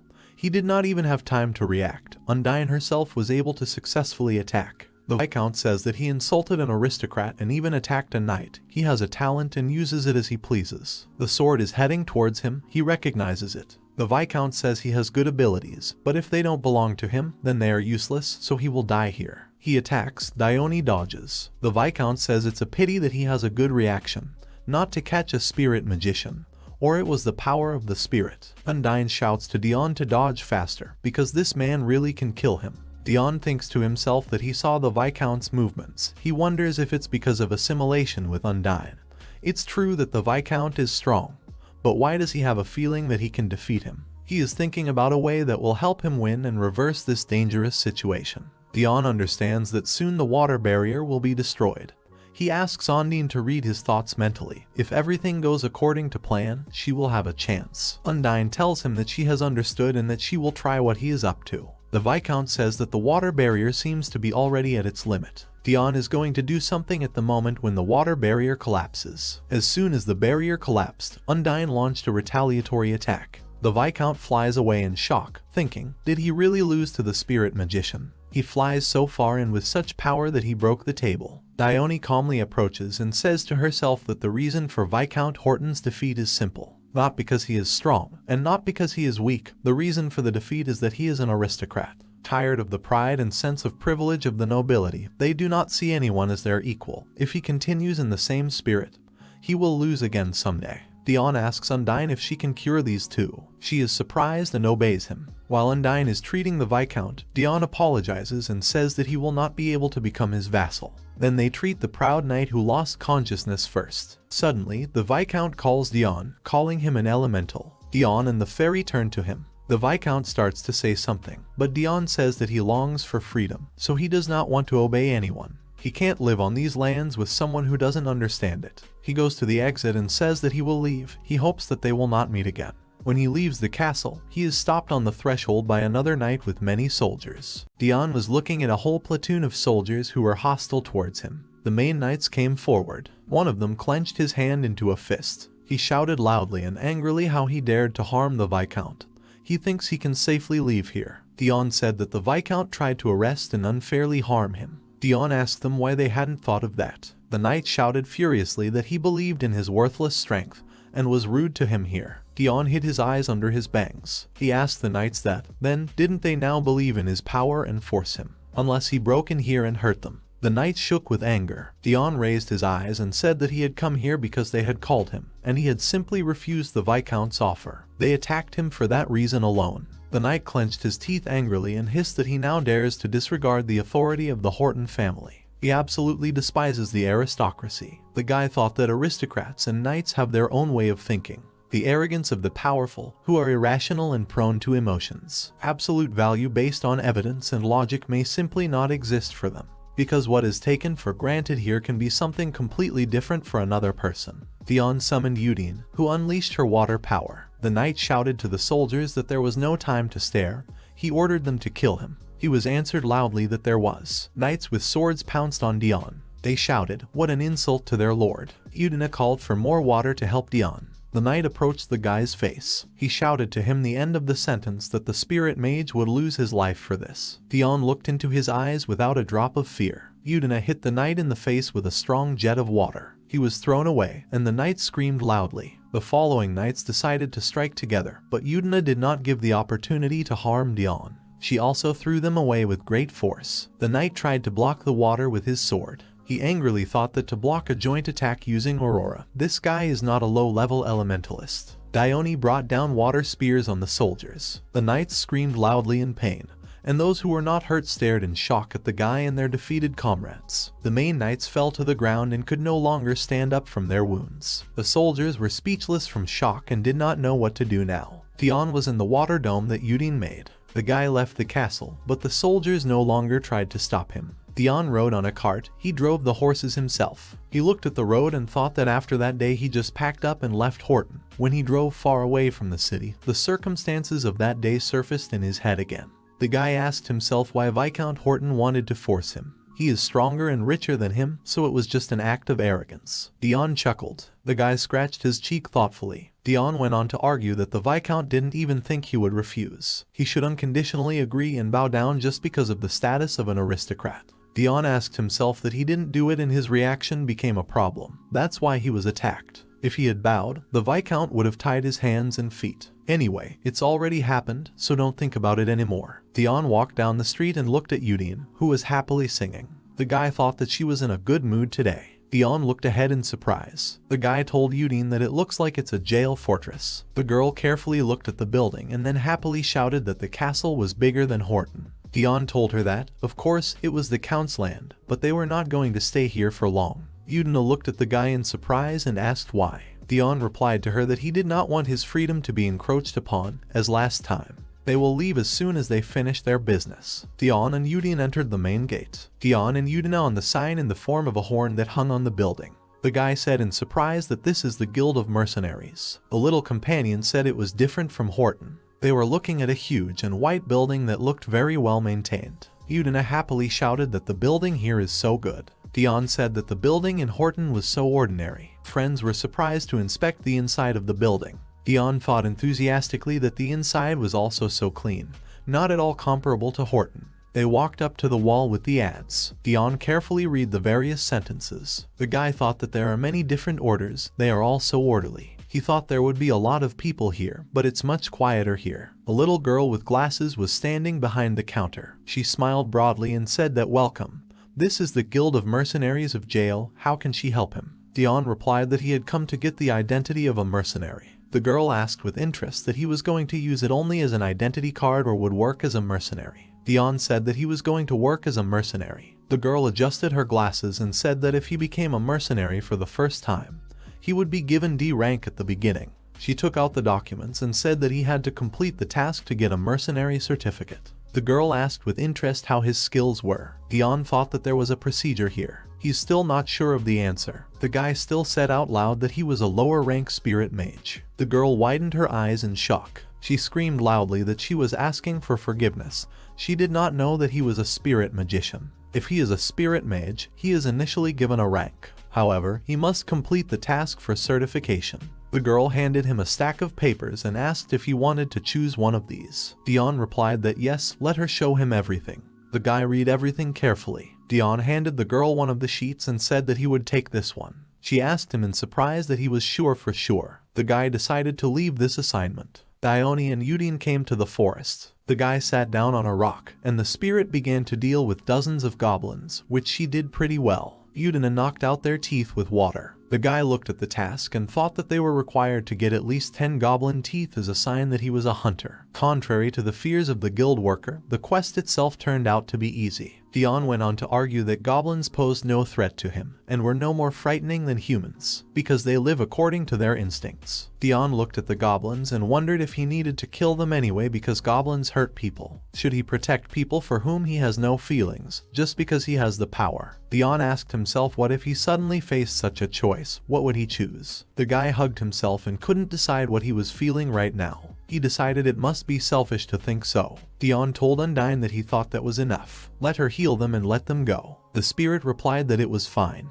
Dion shouted to her that he was grateful to her. Udina released water balloons at the monsters to heal them. Dion took the bag of teeth and asked the spirit that this should be enough. Udina happily replied that yes. Udine looked at Dion excitedly. The guy replied that he felt it too. In the sky, a flock of birds was flying away somewhere quickly. The guy thought what was going on. A huge stone fell from the sky. Udina screamed that the stones were falling in the direction of the cart. The guy replied that he was right, he was going there faster, to their cart. Udine and Dion ran to the cart. The guy happily exhaled and said that, thank God, the cart was in order. The spirit replied that yes, they should get out of here faster. They were running through the forest when suddenly a huge monster appeared and started attacking them. Dion shouted in surprise that he was just huge. Dion looked at the monster and said that he had a huge body and a jewel on his head. In front of them is an older ogre, whom he has only seen in books. Dion said that according to the guild's information, there was no way the senior ogre could be here. Udina stood in front of the guy and shouted that now was not the time to talk about it. Udina screamed that he was coming at them. The monster was breaking trees with his hands and heading somewhere. The ogre looked up at the sky and screamed loudly. Udine and Dion didn't understand anything. The guy told the spirit that they should wait a bit. A man was running from the forest. Dion looked at the guy and thought that someone had already been here. The guy hit the ogre on the arm with a sword that grew in size and glowed with a white light. The guy's eyes lit up, and he flew up to the monster with superhuman speed. Dion said in surprise that this guy was fast. He is able to move so incredibly. Dion added that he couldn't even compare with Viscount Horton. The guy hit the ogre with all his might with a huge sword. The monster screamed loudly and fell to the ground. The guy said that this was not enough, as expected from the senior rank, and at that moment a huge water spear flew next to the guy, which finished off the ogre. Dion said that no matter how much you look, amazing strength, but he had already seen this man somewhere. The guy was approaching Dion shouting that even such an attack didn't work. He had to run. Dion was surprised to think that it was an Ensirian. The ogre had already noticed them, so he used a strong punch to draw attention to himself. He could have escaped alone. Dion wondered if, then, he should trust Ensirian at least once. If this is an old acquaintance of his, then he thinks everything will be fine. Dion smiled and closed his eyes. He told the Ensirian that everything was fine. The guy opened his eyes wide and asked Dion how he knew his name. Ensirian said that he was a magician of the spirit Dion. The guy replied to Ensirian that they had not seen each other for a long time. They would talk about the details later. Dion told Undyne to take care of the ogre. The spirit replied that it was fine. Water discs began to fall on the monster, which screamed loudly. The monster started hitting the water, but nothing came out. Udina completely covered the monster's head with water and then squeezed it. Ensirian thought incredulously that wasn't this nonsense. He wants to kill the elder ogre in this way. Who is this Dion anyway? The guy wondered what he should do. The ogre was trying to throw off a ball of water from his head, which prevented him from breathing. Dion told Undyne that was enough. The spirit replied loudly that it was fine. The monster was released. The ogre happily inhaled the air. The monster looked closely at Dion and the Ensirian. Dion wondered what kind of look the ogre had. Dion continued to argue that, is there any reason for his behavior, really? His thoughts were interrupted by Ensirian, who held out his hand in front of him. He told Dion it was dangerous. The elder ogre is still alive. Dion asked the guy if there was a reason why he had to be killed. If not, he didn't need to be disturbed. Ensirian looked in surprise at the guy who was walking towards the ogre. Dion approached the monster and said that it was bigger than it looked in the distance. But unlike before, the ferocious aura disappeared. The monster looked closely at Dion, who was walking towards him. The guy touched the wounded leg of the monster. Undyne looked at her friend in surprise. Dion exhaled and said that, thank God, the wounds were not very deep. The guy asked Undine to cure the ogre. The spirit replied that it was fine, she would do everything. The monster was covered with water, and all his wounds began to disappear. Dion asked the ogre that he couldn't just leave now. The guy wondered why he even said that. In any case, she will not be able to understand his words. The ogre waved his head in different directions. Dion continued to reason that even so, it seemed to him that he should have said it. Dion asked the ogre in surprise that he could not. That is, he realized that he had just been asked. The monster started to speak, but Undyne interrupted him. She screamed that no, God is watching everything and he knows about it himself. Undyne asked if there was a reason for this. He should say why he was doing it. Dion scratched and thought it was Undyne. He didn't have that ability. Dion remembered his feelings. The guy then started looking around and thought that it had started again. He doesn't understand what's going on yet, so he needs to stay calm. Dion looked at the Ensyrian, who was not moving. The guy was surprised to think that time had stopped. The monster's eyes stared intently at the guy. Dion looked up and saw the ogre close his eyes, and his red stone in his forehead lit up. Dion saw the monster's memory. A man gave 2 ogres their red stones. The ogre's friend died and his stone was taken by the Ensyrian, who put it in the box. The ogre ran after the guy to get revenge. Dion opened his eyes and thought that he understood everything now. A treasure left behind by 1/2 of the soul. The Ensyrian took it. Dion asked himself what decision he should make here. Undyne joyfully hugged Dion's cheek and shouted that she believed him. The guy looked at the spirit with a soft smile. Dion didn't move or say anything for a while. The Ensyrian excitedly put his hands on the guy's shoulders and asked him if he was okay. Dion raised his head and said yes. The guy asked the Ensyrian what he had. Ensyrian looked at Dion in surprise. The guy looked away and said that Dion froze without answering. He has no idea what he's talking about out of the blue. Dion looked closely at the Ensyrian and said that the treasure of the old ogre. Ensyrian turned away from Dion even more and looked somewhere with crazy eyes. The Ensyrian did not respond to the guy's words. Dion said firmly that he knew that Ensyrian had stolen it. The guy looked at Dion in surprise and asked how he knew this. Dion raised his hand and did not answer the question. He told Ensyrian to just give the treasure to him. Ensyrian knows it's wrong. Ensyrian looked closely into Dion's eyes and did not say anything for several minutes. Ensyrian thought that it seemed that this thing was not on the way with them. Ensyrian gave the chest to Diono, saying that there was a treasure here. Dion took the box in his hands and thanked Ensyriona. Dion headed towards the main ogre. Dion held out the chest with the words that, here, he was returning. The guy put the box in his palm. The monster looked in surprise at the object he was holding in his hand. Dion told him that, now, he should go to his forest, to his nest. Ensyrian closed his eyes and tore up a piece of paper with the words that the ogre was going to his nest. Dion turned towards the Ensyrian, who was smiling slightly. The guy approached him. Dion said he would introduce himself again. They haven't seen each other for a long time. Ensyrian replied that it was true, it had been a long time since he had seen a spirit mage. He's changed a lot. It became dark and Dion and Ensyrian built a fire. The guys sat around him and started talking. Dion told the guy that he had done something very dangerous. Dion went on to say that there must be a reason, but he probably didn't know that it was difficult to succeed in this case. Ensyrian asked Dion that he was criticizing him now. Dion scratched his cheek and replied that he thought it was more advice than criticism, but in some ways it might sound like that. He will be more careful in his expressions in the future. The Ensyrian said that this treasure was exactly what they needed. Dion replied that it was an ogre's thing. The guy asked the Ensyrian that it was so hard to get it. What if it was still not what was needed? Ensyrian put his hands on his chest and sternly asked Dion that he was trying to respect monsters. Dion exhaled and replied that all creatures should be respected. The guy added that if it wasn't trying to kill him, he didn't want to fight. Everything must have a need or a reason. The Ensyrian replied that these were his thoughts. Ensyrian said that, as he said, there was a reason why he needed to get it. Dion closed his eyes and waved his head. He told the Ensyrian that he didn't know what the treasure was for. Dion was silent for a few seconds, and then said that, yes, that's right. These are just his thoughts. Dion asked that he was trying to help Ensyrian, but in the end, he intervened and prevented. The Ensyrian asked that if he stole the Elder Ogre's treasure again, he wouldn't care and wouldn't interfere. Dion replied that, yes, he would not help either side. Ensyrian said it was strange. The guy asked Dion that he was an elf. The guy replied in surprise that, no, a man. Ensyrian explained that his thoughts are closer to elves than to humans. Ensyrian said that, no, elves are passive and automated, but he is. Dion interrupted him and said that he must be peculiar and special. Undyne lay on Dion's head. Dion added that people are free to be anyone. The guy asked the Ensyrian that it was too late if he wanted to become. He was told that he was grateful for the offer, but he would not accept it. Ensyrian added that he can't afford it now. His comrades must be looking for him. Dion asked with interest what he thought about the treatment. Dion told the guy that his wounds looked serious. Manhwacap got up, but immediately began to stagger from side to side with the words that he was fine.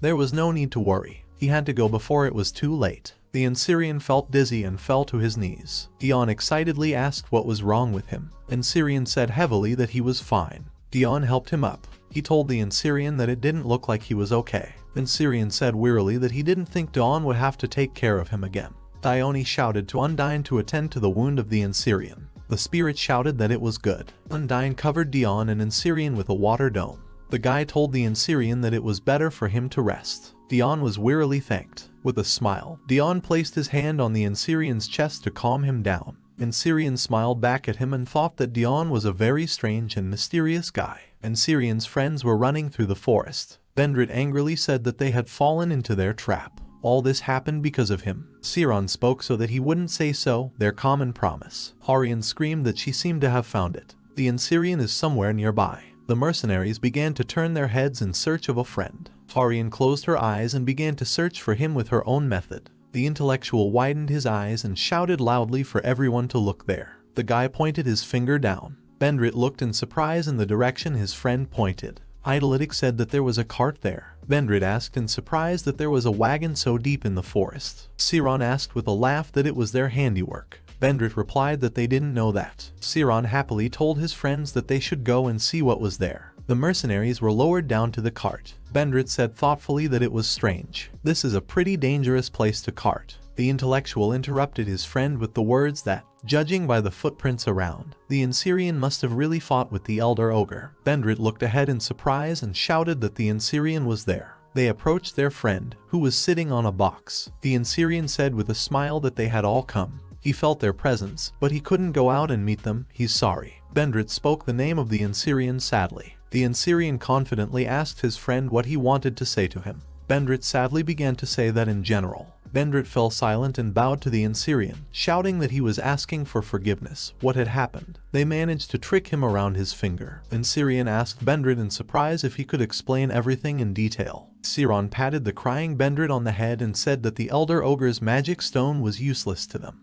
Vendrit said sadly that he thought the informant had lured them into a trap. Intelligy awkwardly said what he was looking for in ancient documents, but there is no mention of the fact that the magic stone of the Elder Ogre could destroy the curse associated with them. Manhwacap remembered the dialogue with Dion. He told the guy that this treasure is a very necessary thing for them. Manhwacap wondered if Telly's words were true. Dion replied that at the same time, it was his thing. Dion asked what if the thing so hard received would not be so necessary. Manhwacap asked himself that Dion already knew everything in advance about everything. Well, then there is no reason to regret. Manhwacap asked his friends, found out who set this trap for them. Vendrit replied that no, but if they spread the rumor that they had fought with the Elder Ogre, they would find them themselves. The intellectual said with a smile that they would definitely want to take advantage of their moment of fatigue. He asked the Manhwacap that he had obtained the magic stone. Manhwacap confidently said that he was sorry.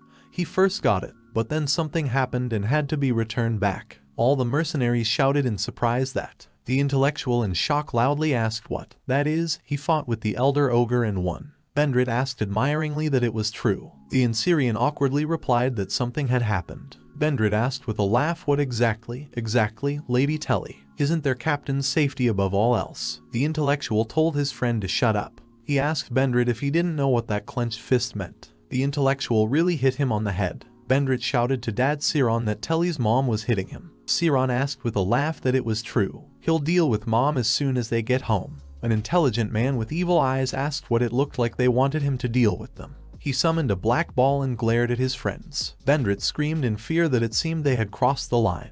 Dion laughed out loud. Charian asked in surprise who it was. Dion laughed even louder and thought that when he saw them, it felt like a stone had fallen from his soul. He hadn't laughed like that in a long time. Dion, with a laugh in his voice, said that they had not seen each other for a long time, whether he was doing well. Siron said in surprise, "That's right, it's Dion." The other mercenaries also looked at the guy in surprise. Vendrit said that, "Yes, it's Dion." The intellectual asked Dion in shock what he was doing here. Harian asked everyone that Dion was a spirit magician. Bendrit put his hand on Dion's shoulder and looked at him with great interest. Dion awkwardly said that he was running an errand to get a mercenary ID. Bendrit interrupted him and asked if it was the Guild of Jail Mercenaries. Dion replied that he did. The guy thought for a while and asked the mercenaries with interest if they had already eaten. They immediately all said no. Harian looked questioningly at Ensirian. The guy told Dion that. Then he again wants to take advantage of his kindness and be in debt to him. Dion told them to wait a bit. He will cook the food quickly. The intellectual shouted in surprise, which was impossible. It just can't be. Bendrit looked at his friend in surprise. Siron asked what couldn't be. The intellitic got up from the box and told the middle-ranked spirit mage to use water magic so strong that it could block the respiratory tract of the elder ogre. Keeping such a state is much more difficult than just attacking. Siron asked what was more difficult, what he was talking about. The intellectual called fire in his hand and said that it was not difficult to get fire. However, it is impossible to maintain it with great strength for a long time, unless there is magic at the level of a great magician. Harian asked what. That is, he means to say that Dion is a great elementalist magician. Ensirian said in surprise that. The intellectual replied that he needed to find out more about this. Now he could not say anything. The intellectual went on to say that in any case, to support the attack in the air, to summon the spirit. The guy fell silent, but soon continued that, simply put, it's like fighting, shedding a huge amount of blood at the same time. And Syrian said that it means that in order to maintain a huge force, a huge amount of spirit power is consumed, so much so that it leads to self-destruction. The intellectual replied that it was true, and Syrian thought that after all this, Dion moved calmly, as if nothing had happened. I wasn't tired at all, and I even cured him. In this case, it will be faster to ask him himself. Dion approached them and told them to start eating. Bendrit happily said it was a stew. Dion told him that it was true. He began to pour their portion of food to everyone. Dion told the mercenaries that he didn't have any other food, so he asked to be excused. The intellectual replied that everything was fine. Siron raised his spoon and shouted that they would eat everything with pleasure. The mercenaries began to eat the food quickly. Bendrit said in surprise that he would never have thought that Dion could cook so well. He looked at Dion and asked why he was so unable to express emotions. Bendrit added that he looks unusual, so indifferent, but noble. Dion asked in surprise that this was true, but it seems to him that Bent is much more unusual than him. Bendrit lifted the trap up and shouted with a smile that it was the body of a noble half-elf. It's quite natural that this is something unusual, isn't it? Dion thought with a smile that Bent was like a comic book character. He's a very funny man. Bendrit pointed at Dion and asked Siron if Dion's smile didn't look very cute. Siron laughed and shouted with a mouthful of food, which is true, he has a cool smile. Besides, he is good at cooking. Even better. Dion looked at them all carefully and thought that no matter how much he looked, they were all so cool and cute. Dion asked them what kind of group of handsome and beautiful mercenaries they had. Siron spat out all the food in surprise. The intellectual wiped the stain from his forehead that Siron had left. He asked Dion what exactly he was talking about now. Dion said they were just all so beautiful, each with their own charm. Bendrit asked what he had just said everything. Dion replied that he did. The guy asked that for him Telly looks beautiful. Dion looked at the magician, who was polishing his glasses. Dion asked Undine what she thought about it. The spirit thought about it and replied with a smile that it was beautiful. A little strange, but beautiful. A little weird, but beautiful. Dion said loudly that if there was nothing wrong with his eyes, then he found Telly very attractive. Bendrit asked in surprise that he was serious about saying this. Ensirian wiped his lips and said that amazing things were happening one after another. The intellectual put his hand on his head and said that he could not even think that such a thing could happen. Bendrit told all the mercenaries to come to him. They stood in a circle and began to discuss what had happened. Bendrit asked the Ensirian in surprise that Telly's magic hadn't worked. The Ensirian replied that it looked like it. The intellectual said that when he first met Dion, he seemed like a novice elementalist, so he didn't pay much attention to him. He went on to say that judging by what happened to the elder ogre, he has some kind of special power. Dion watched their meeting and thought that this was some kind of secret conversation that he shouldn't know about, but he could hear everything. Someone from the mercenaries suggested to just ask Dion. The guy raised his hand and loudly asked what he didn't do on purpose, but he heard. It seems they are talking about him, you can join him. Siron replied that it was great, just as they would ask. Dione pointed his finger at Undine and said that, continuing the conversation, he thinks that his abilities are a little different from others. Dion went on to say that to begin with, you can see the spirit, but only some magicians can touch them. The intellectual thoughtfully said that he could touch the spirit. An ordinary person could not see spirits. Siron asked in surprise that the magicians of spirits could not touch them. Could someone explain to him in an accessible language? Vendrit said that simply put, spirit and nature, the connection between them is very important. They are not spirits, but the spirit god Horwandan. The reason elves can see and touch spirits is because the relationship between them and the gods is friendly. Vendrit went on to say that of course there are exceptions. If it's a high-ranking spirit, it can show itself. Dion said there was something else. He had never recalled Undyne. The spirit hugged the guy on the cheek and shouted that she did not like the review. The intellectual said loudly that it was really impossible to believe. Dion said that it was difficult for him to judge because of his limited knowledge. The intellectual came close to Dion and asked what, then, he could penetrate into his consciousness and check. The guy replied that if it is possible, then please. The intellectual took off his glasses and said that yes, well, he was wondering what the result would be. He began to recite a spell. A purple ball appeared in the hands of the intellectual, and he said that, the one who is going to his dream. He will study Dion with his magical abilities. He will let him know if he finds anything unusual or anomalies. Dion replied that yes, well, it would be nice if I could find out something. Undyne excitedly held out her little hand. Dion touched her with a smile and said that everything would be fine. No need to worry. The intellectual said he was starting. Purple lightning enveloped Dion's body. The intellitic was inside Dion's head. He was in some kind of crystal. He said in surprise that this was the source inside Dion. Who was he? He said he would come closer and check it out. He screamed in pain, and something hit him. The intellectual headed towards the black ball with the words that an unknown force was pushing him away. He was surprised to think that this was not the power of an elementalist. The ball attacked him. The intellectual came out of Dion's mind and said heavily that he was asking for forgiveness. He could not penetrate deeply, but he managed to learn a little. The intellectual said that one thing he can definitely say right now is that Dion doesn't have the power of the elementalist. Everyone stared at him in surprise and didn't know what to say. The silence was interrupted by Siron, who shouted loudly that such a thing was possible. An elementalist without the power of an elementalist. Dion was shocked to think that this was a more unexpected result than he had expected. The intellectual came close to Dion and said that at the same time he was really able to make contact with Undyne, and really never recalled her. She is constantly around. Dion asked him what he couldn't find out how it was possible. The intellectual replied that his strength was not enough to see more. Dion said he was very grateful. Siron started laughing and talking about the scene in front of them. Vendrit picked up his laughter and said that they had such an interesting sight in front of them. The intellectual said angrily that they would both get it. And Siron told Siron and Bent to stop joking. He turned to Dion and said that he was very grateful to him for his help. And Siron said that he did not know how he could repay him for this, but if he needed help, he should contact him. They, the warriors, are now his friends and trust him. Vendrit told him to call them right away. Siron said he could call him anytime if something happened. Dion said that he was a trusted friend and thanked him for such words. He'll get in touch if he needs their help. It's so late, they have a place to stay at night. The Insirian said that they would be looking for such a place right now. Siron inhaled, and Vendrit with tears in his eyes told him to just say right away that they would sleep under the open sky. Dion told them that then he would prepare a tent for them. It's still better than sleeping in the open air. And Siron thought that now was not the time to cling to his pride. Everyone is tired, and he needs more time to recover. And Siron told Dion that they were in his debt again.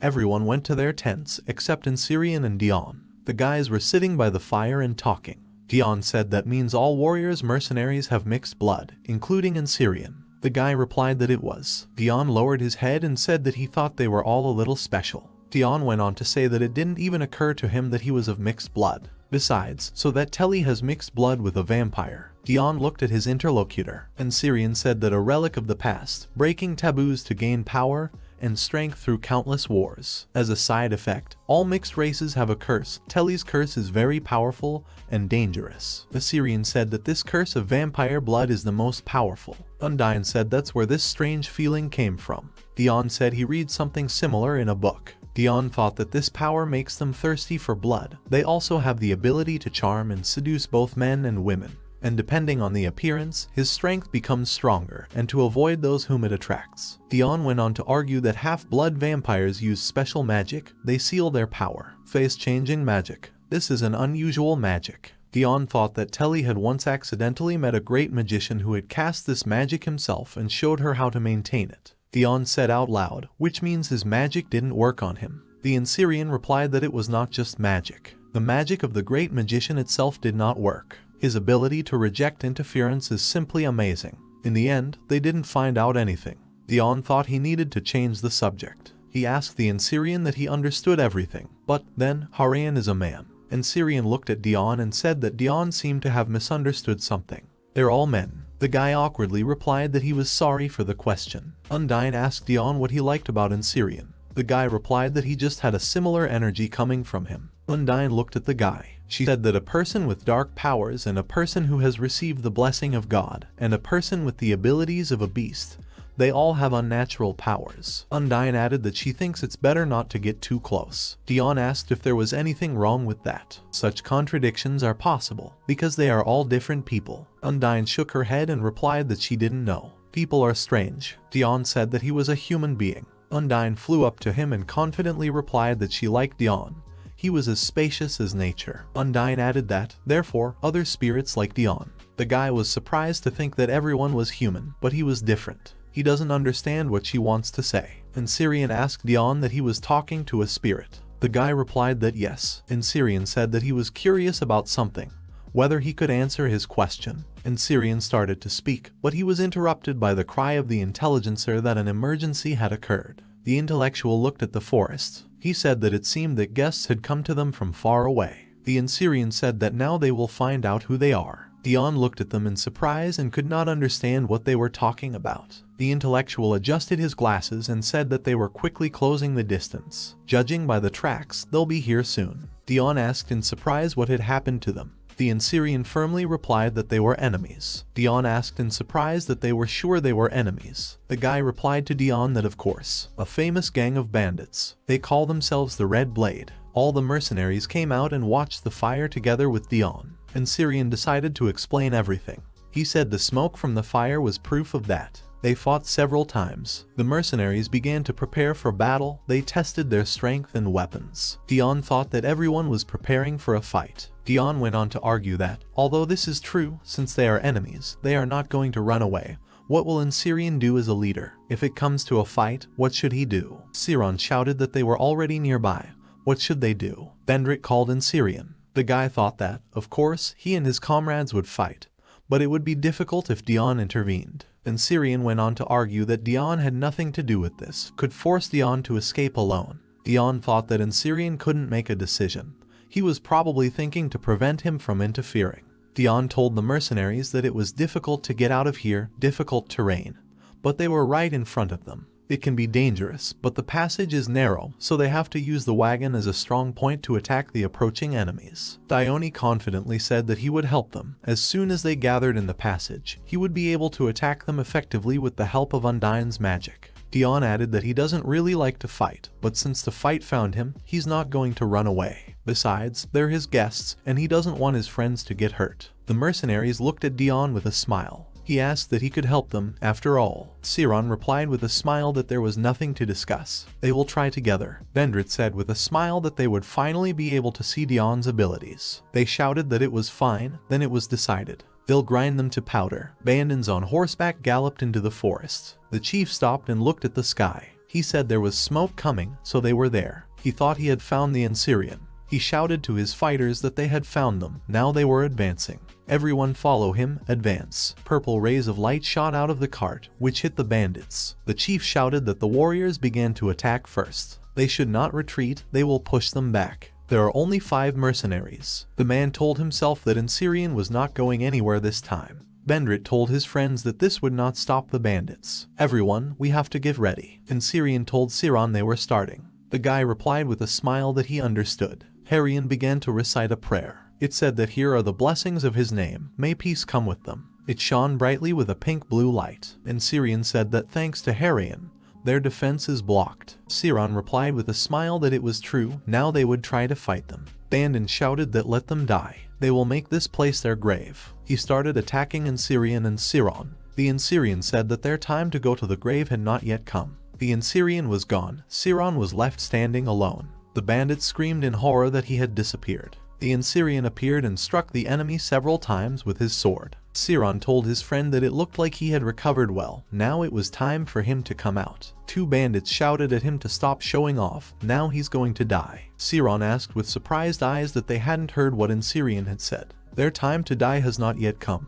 Now, it's their turn, the robbers. He took out his swords and defeated two robbers at the same time. They shouted loudly. Siron proudly said that you should not underestimate him. All the bandits began to shake with fear. The horses themselves did not want to approach the mercenaries. The rest of the friends watched the battle from the cart, which gave them a full overview of the battle of Ansirian and Siron. Vendrit said in surprise that the bandits did not fit. The intellectual replied that Siron's aura, even together, would not be so easy to break through. Vendrit said he thinks that's not the only reason. Vendrit said loudly that the enemies were approaching in a scatter, so they won't be able to block everyone. The intellectual excitedly said that they could not allow themselves to be surrounded. He would try to stall for time. The intellectual called magic and shouted that a thunderstorm break out and rage at full force. Dion said in surprise that he was using a magic combination. The intellectic released a huge amount of magic with a cry that slammed the same enemies. The bandits shouted that it was magic. Everyone be careful. Let them avoid a direct hit in the loose. Magic was turned into wind by the main bandit. The robber shouted that it was just the wind, as expected from the commander. And Ansirian said that he also has an aura. Siron said with a smile that they were in different categories. With such skills, he wouldn't be able to block all of Talon's magic. The magic wind touched many enemies. The main one said angrily that they could not hold out for so long. The bandits shouted that the first row of the battle line had collapsed. The wind pushed the enemies even further away. Dion carefully watched everything that was happening. The main bandit started shouting to his wards to get up. They must restore the destroyed system. Dion began to reflect that the reality here is quite soulless and cruel. Laws and rules applied according to the logic of those in power do not work here. If you remember your first trip and what happened in Horton, then this is a world where the strong devours the weak. To survive here, he will have to change himself, but the memories of his past life are against it. Is the end of the path. He is looking for an adaptation to this world and life here. He feels like an idiot. In this situation when everyone is fighting for their lives, I think about it. Dion summoned water with Undyne's help and thought he had to make a decision to move on. The intellectual looked at Dion excitedly. He shouted to Dion that he did not know what he needed to do with the spirit there, but the enemies were trying to surround them again.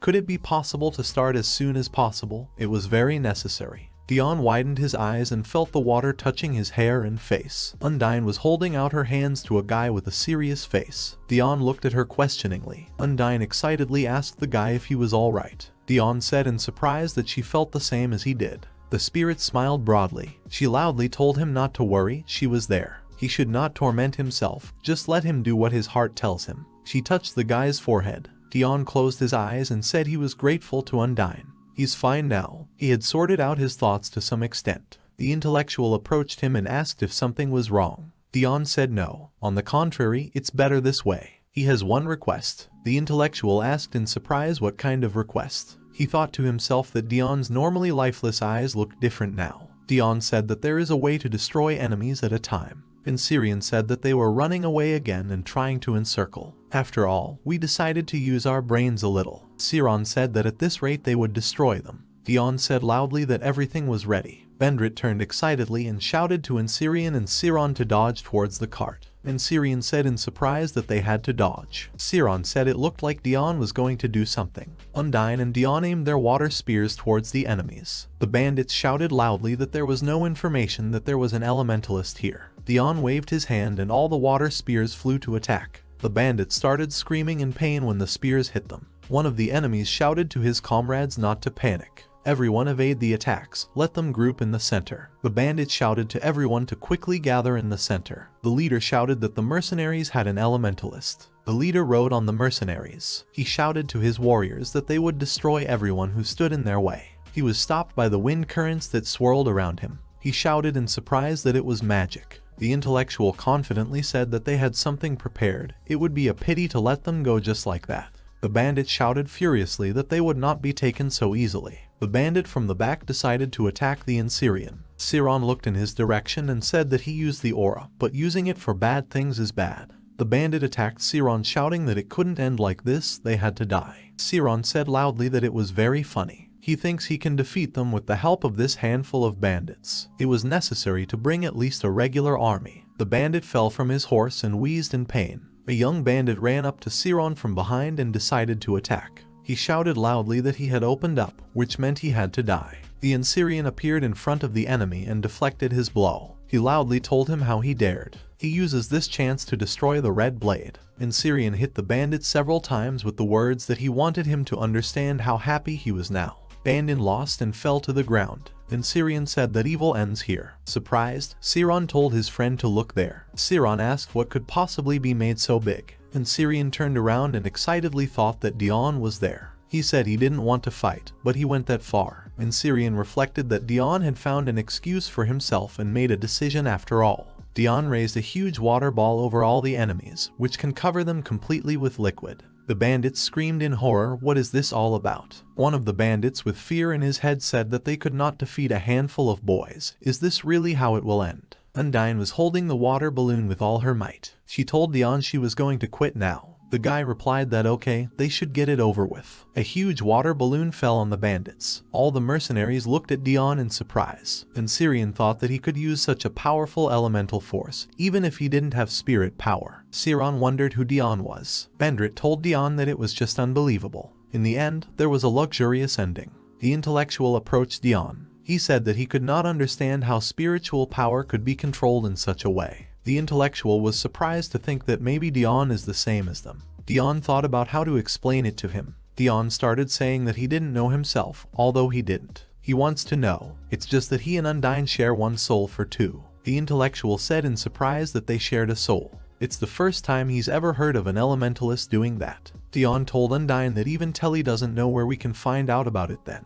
Syrian asked them that if they had finished discussing, maybe they would leave here what they thought. The intellectual replied that yes, it was a good idea. It is better to report them as soon as possible and hand them over to the guards. Bendrit asked if it wouldn't be better to get rid of them than to report it. Bendrit added that otherwise they would chase them again to kill them. Siron told Syrian that it seemed to be the case, that he was thinking about all this. The Syrian replied that according to the laws of this world, it is impossible to leave them alive. Dion thought that was true. If you leave them alive, as well as alive, as Bent said, they will come again to take revenge. Dion continued to argue that in the world of mercenaries, life has to be paid for with life. Dion looked at Syrian in surprise, who said that, however, they were not murderers. Syrian went on to say that they are first of all adventurers, and therefore already mercenaries. Siron was surprised at his friend's words. Syrian added that in addition, none of them were injured in this battle. Siron asked him what he wanted to say, that this was an unnecessary murder.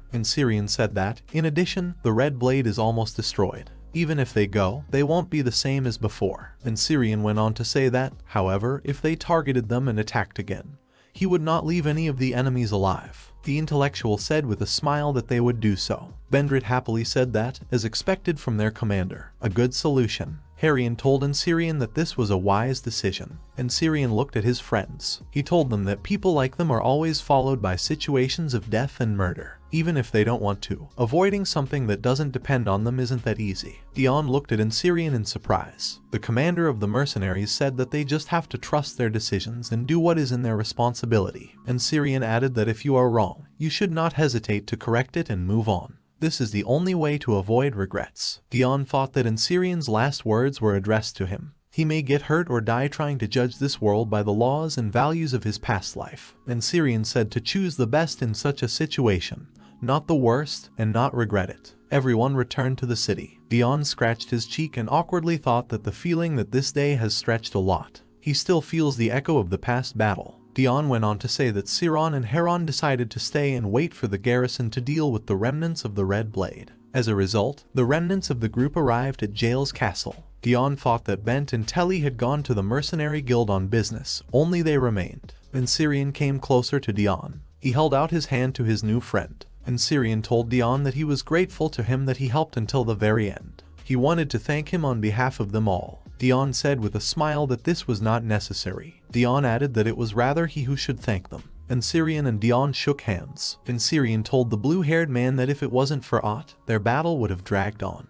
Syrian went on to say that, most likely, someone would even be injured. Dion replied with a smile that he just made a decision according to the situation. Next to him, Undyne was waving her head in approval. Dion added, so as not to regret it later. The Ansyrian was embarrassed and turned his head slightly. He asked Dion who said such an awkward thing. They'll leave it. Ansyrian hesitated, but soon said that he wanted to ask Dion something. Dion said that if only he could do something. Ansyrian interrupted him and said loudly that it was just fine. Ansyrian said that he had 2 requests. He won't stand for a fee. The Ansyrian held up one finger and said that the first thing was whether he could sell them a cart. He added that they should return, which means they need a way to travel. Dion was surprised to think that he didn't know why he had followed him in the first place. Dion told Ansyrian that of course he could just take her away. The Ansyrian replied that thanks, then he would say a second request. Dion looked at the guy with interest. Ansyrian said that it was not even a request, but an offer. He wouldn't want to join the warriors. He offers it to him officially. Dion asked if it wasn't worth discussing it with the others. Ansyrian waved his head and loudly told Dion that of course, which he did before arriving here. Everyone agrees that he can join the mercenaries. Dion thought about it and thought that he had not even thought about such a proposal. What should he do? Undyne stood in front of Dion's face and asked if he hadn't said he liked them.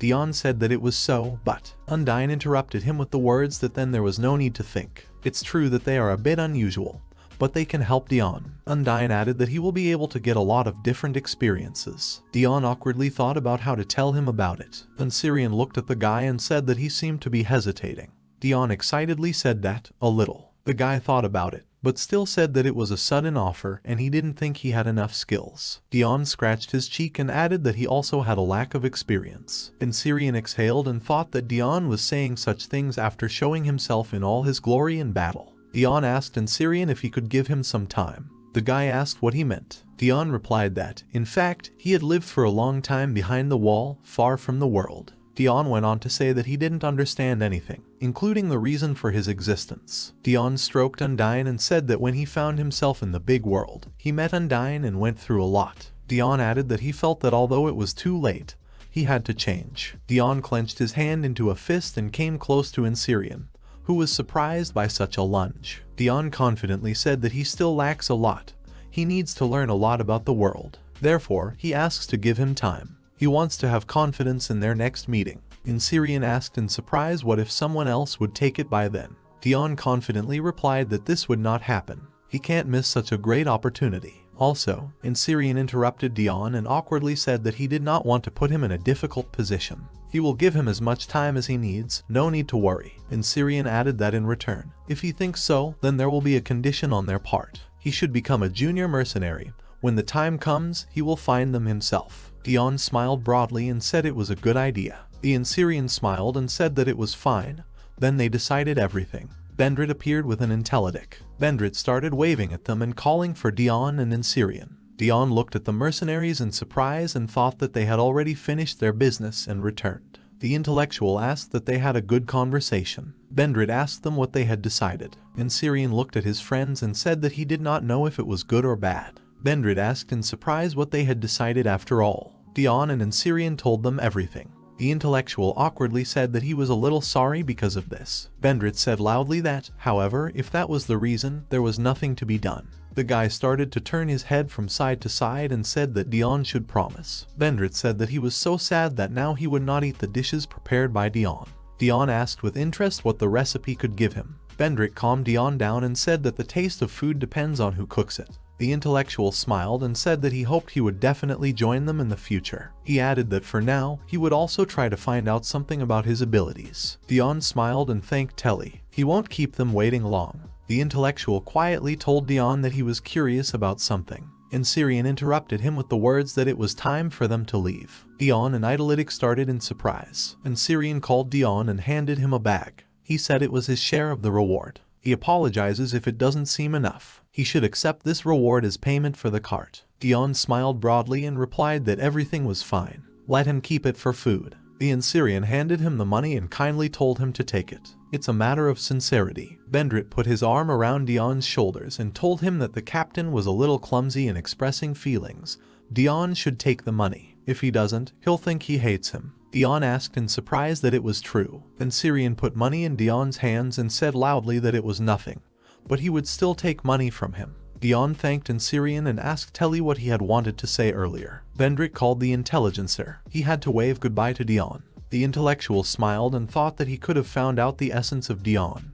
But unfortunately, it seems that he missed his chance. Syrian was sitting in the cart, and Dion came closer to him. He told Dion that before they left, he had one more request. Dion looked at him questioningly, and Syrian asked him to pass on the information about the incident to the mercenary guild. Dion replied that it was fine, he would do so. Syrian said that they also gave the guild their destination. Dion thanked Syrian for everything that happened to them. Dion watched his friends leave. He said loudly that he was looking forward to the next meeting. The cart disappeared from view. Dion smiled broadly after them. Dion thought that all the time he had been living rejecting everything that was happening in the world. Just as he could walk the path he wanted to, the same with the world. As Syrian said, he just needs to do what he can. Dion decided that now he thinks he can move on. Undyne excitedly shouted that Dion was naturally smiling.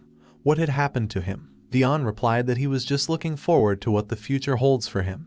He thinks it will be fun. Undyne cried out in surprise that it was true, so he was having more fun than with her. Dion went to the gate with the words that no, this can't be compared at all. Undyne asked with interest, then what? Dion said that nothing, he would say later. Dion thought that now he could not tell anyone about his past life. There were two people in some magical place. They were looking at Dion, who looked pale and not very healthy. The girl said, who could have known that an intruder would appear in such a place? Her interlocutor drank some kind of drink and replied that he was worried if it was also because of him. He added that we need to be more careful in the future. The guy raised his hand and excitedly said that walking in a dream. He was even more surprised to find out that it was him. The girl covered the lower part of her face with her hand and said that she too. He's very dangerous. There may be even more distortion here than before. They looked at a man. He was standing in front of the blue magic circle. The girl thoughtfully said that perhaps it had already been noticed. Her interlocutor interrupted her and said that he was just thinking about it. Dion was lying in his bed covered in blood. Undyne was sleeping on his stomach. The girl and the guy were looking at some magical yellow object that shone brightly. The girl told the man that it was too late to fix the barrier now. He had already grown a lot. She is very sorry that the time was lost. She was told not to talk too much. The man told his companion that it was time for them to go. They'll talk about it next time. The girl called the name of the blue-haired man and said that while they would be watching from afar. Dion woke up and stared at the ceiling, breathing heavily. He was surprised to think that this was not the place that he had seen before, why he was lying. He abruptly stood up and said in shock where he was at all. Undyne smiled broadly at Dion. The guy happily said hello to her. The spirit anxiously asked how his condition was. Dion awkwardly replied that he was fine, but where were they? He doesn't remember how he got here at all. Undyne asked the guy in surprise, up to what point he remembers. Dion thoughtfully replied that after saying goodbye to Insiriono and the others, where did he go after? He remembers entering the gates of the city. Undyne said that she would tell what happened next. Undyne began to tell him that right after that he went to the mercenary guild. They were transported by the memories of yesterday. Dion walked into the guild and was violently shaken. Undyne asked anxiously that he had just been shaking. He was in pain somewhere. Dion blushed and breathed heavily. He said in surprise that he was trembling now. Dion, breathing heavily, said he didn't feel anything strange. He doesn't have any pain, so it's okay. Probably just overworked yesterday. Dion blushed even more. The guy pointed somewhere in front of him and heavily told Undyne that they would get a mercenary certificate faster and then they would be able to rest. The spirit chuckled incredulously. Dion approached the receptionist. The guy with a smile told Undyne not to worry. The girl hesitantly agreed. The guild worker adjusted her glasses and greeted Dion with a smile. She happily said that she was waiting for him. Dion asked in surprise that she was waiting for him. The girl awkwardly replied that yes, of course. He should have been warned by the warriors guys. The girl said that Mr. Bendrit and the intellectual said that the spirit magician who recently applied for the registration of a mercenary is a member of the warriors. The girl added that, therefore, several conditions were accepted. Dion thought that this was what their business was, that's why Insirian said so. The girl interrupted Dion's thoughts. The girl excitedly said that she also heard that he had dealt with the Red Blade. Then, his rank as a mercenary changes completely. Dion looked at her in surprise and asked what the rank was changing. The girl replied that yes, if this is confirmed, he will be given the rank of a mercenary. Dion retarded said that he was in a rank mercenary. Undyne looked at him excitedly. The employee anxiously asked Dion if he was alright. He looked sickly. Dion started to say that yes, he was fine, but in the middle of a word he fell to the floor unconscious. The girl screamed in shock. They are back in the present. Undyne said that's how it was. After that, Dion was moved to the mercenaries' dormitory. The spirit spread his hands to the side. Undyne said she wasn't sure, but it felt like a recoil. This phenomenon occurs due to the excessive use of the power of the spirit. It seems that he is facing this for the first time. Dion closed his eyes and thought that Telly had definitely said that he had no fortitude. The guy got out of bed and started to get dressed. Undyne excitedly shouted that he was listening to her at all. At least he knows how worried she was. Dion said in surprise that he was fine now. Really, she had been treating him all night. He apologizes for making her worry. Undyne said why he was suddenly saying such a thing. Undyne flew up to Dion and began to beat him with her small fists. She screamed that he was sly. Dion told her with a smile that they would find out about this recoil a little later. Dion said that now there is no time to lie here and rest. Undyne asked what it was. Dion leaned over to the spirit and said they were here to get a mercenary certificate. He went on to say that Viscount Horton might be stalking them. Undyne replied that she understood. Undyne and Dion came to the guild. They approached the worker. The girl said they didn't have to worry about that. Dion asked in surprise what. The employee replied that he could assume that the problem with Viscount Horton had already been solved. The girl added that rank mercenaries are a valuable resource of the Empire. Proofs of abilities and achievements have been confirmed by warriors. Dion looked at the worker in surprise. The girl said that the rumor about Dion, the Saint of Water, has already spread here, and even outside of Horton. Dion was surprised to think that Holy Water. He didn't think he would hear that nickname again. He told the girl that he understood everything. The girl with a smile said that the warriors had also been warned about this. Viscount Horton had previously unsuccessfully tried to recruit warriors. Dion thought that was why the Ensirian was in Horton. Knowing Viscount Horton, it's not even surprising. The conversation of mercenaries. Siron angrily said that Viscount Horton, don't make him laugh. Bendrit said angrily that this man was all for the old. Harrion said that Dion is a member of the warriors. The intellectual said they couldn't let him take Dion. The Ensirian shouted that this was absurd. Have them give this to the Viscount. If he doesn't want to be humiliated again, let him stop bothering Dion. Let's go back to the guild. Dion looked at the girl with an awkward smile and thought that maybe it was worth not waiting, but joining right away. The girl took out the box with the words that she had almost forgotten about it. The worker opened the casket from where the bright light began to come out. There was a gold card lying there. The girl began to explain that this was a rank mercenary card issued to Dion. The map is officially certified by the Jace Mercenary Guild. Dion rode in the carts and looked at the forest. He thought that as soon as he left the Mercenary Guild, he left Giles' castle and went on a journey. I had to try, but he still became a class of mercenary. Dion took out of his pocket the map that Undyne had grabbed.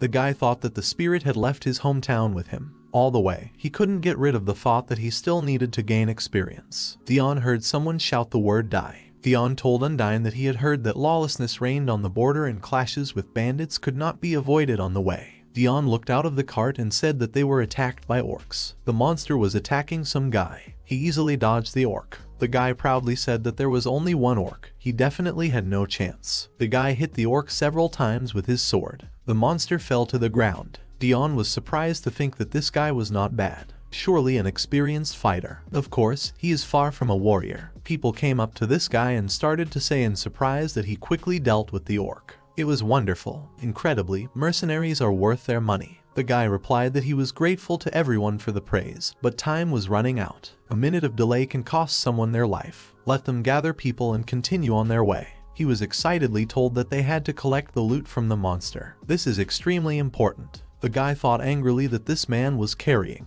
He gritted his teeth and looked at his interlocutor. He shouted that they were on the border. What kind of prey? There were orcs nearby. Dozens of red eyes appeared from the forest, looking at people. One of the people pointed his finger at the forest and said that something was moving there. The guy was surprised to say what he just said. The orcs began to come out of the forest one after another. Dion closed his eyes and said that orcs never travel alone. Dion added that, as a rule, they move in groups. That's what he said in the Encyclopedia of Monsters. People started screaming to run away from the monsters to escape. The guy shouted loudly for everyone to get ready. They must stand. The orcs rushed at the humans with a growl. The guy started hitting the monsters angrily. He defeated the monster and said that they would have had a magician here, they would have coped in an instant. The main orc shouted for them to kill all the people. The orcs roared loudly. The guy asked loudly if anyone understood what they were talking about. A guy with a shield came out and shouted that they were starting a defensive formation. Everyone take positions. One of the guys sadly said that they would leave the loot. They answered him angrily that he would have prey. First he had to survive. Dion looked at the people and thought that he himself was not ready for such a battle. A guy came out with a scepter and began to cast a spell. He said loudly that in the darkness of the night, in the light of day, evil cannot hide from him. The heavenly light will protect them. The fighters' weapons shone brightly. They shouted that they were ready for battle. The orcs shouted in human language that victory would be on their side. The orcs rushed into battle. Dion told Undyne that they should help them. Together they have a better chance of winning. The spirit shouted loudly that yes. The guy hit the orc in the face with his shield with all his strength. Dion thought that due to the racial peculiarity, orcs multiply like mushrooms. After just a year, a full-fledged adult grows up. Although they are inferior to most creatures of intelligence, they have no equal in brute force. Dion told Undyne that the mercenary formation was thinning. This time they will have a tough fight. He said that there were no magicians among the mercenaries. It all depends on them. Undyne replied that she understood. One of the guys told Dion that he didn't have to stand there. He had to get into the cart while he was safe. Dion called for water and replied with a smile that everything was fine. The guy said in surprise that it was magic. Was he really an elementalist? He thought they were finished. Dion thought that the battle with the red blade went through one gate, because the warriors were much stronger. Dion decided that it was time for him to prove himself. Undyne shouted that she was ready. Dion told her to give it her all. Orcs struck at people. The mercenary thought that the orc had knocked out the shield. These orcs are not what they used to be.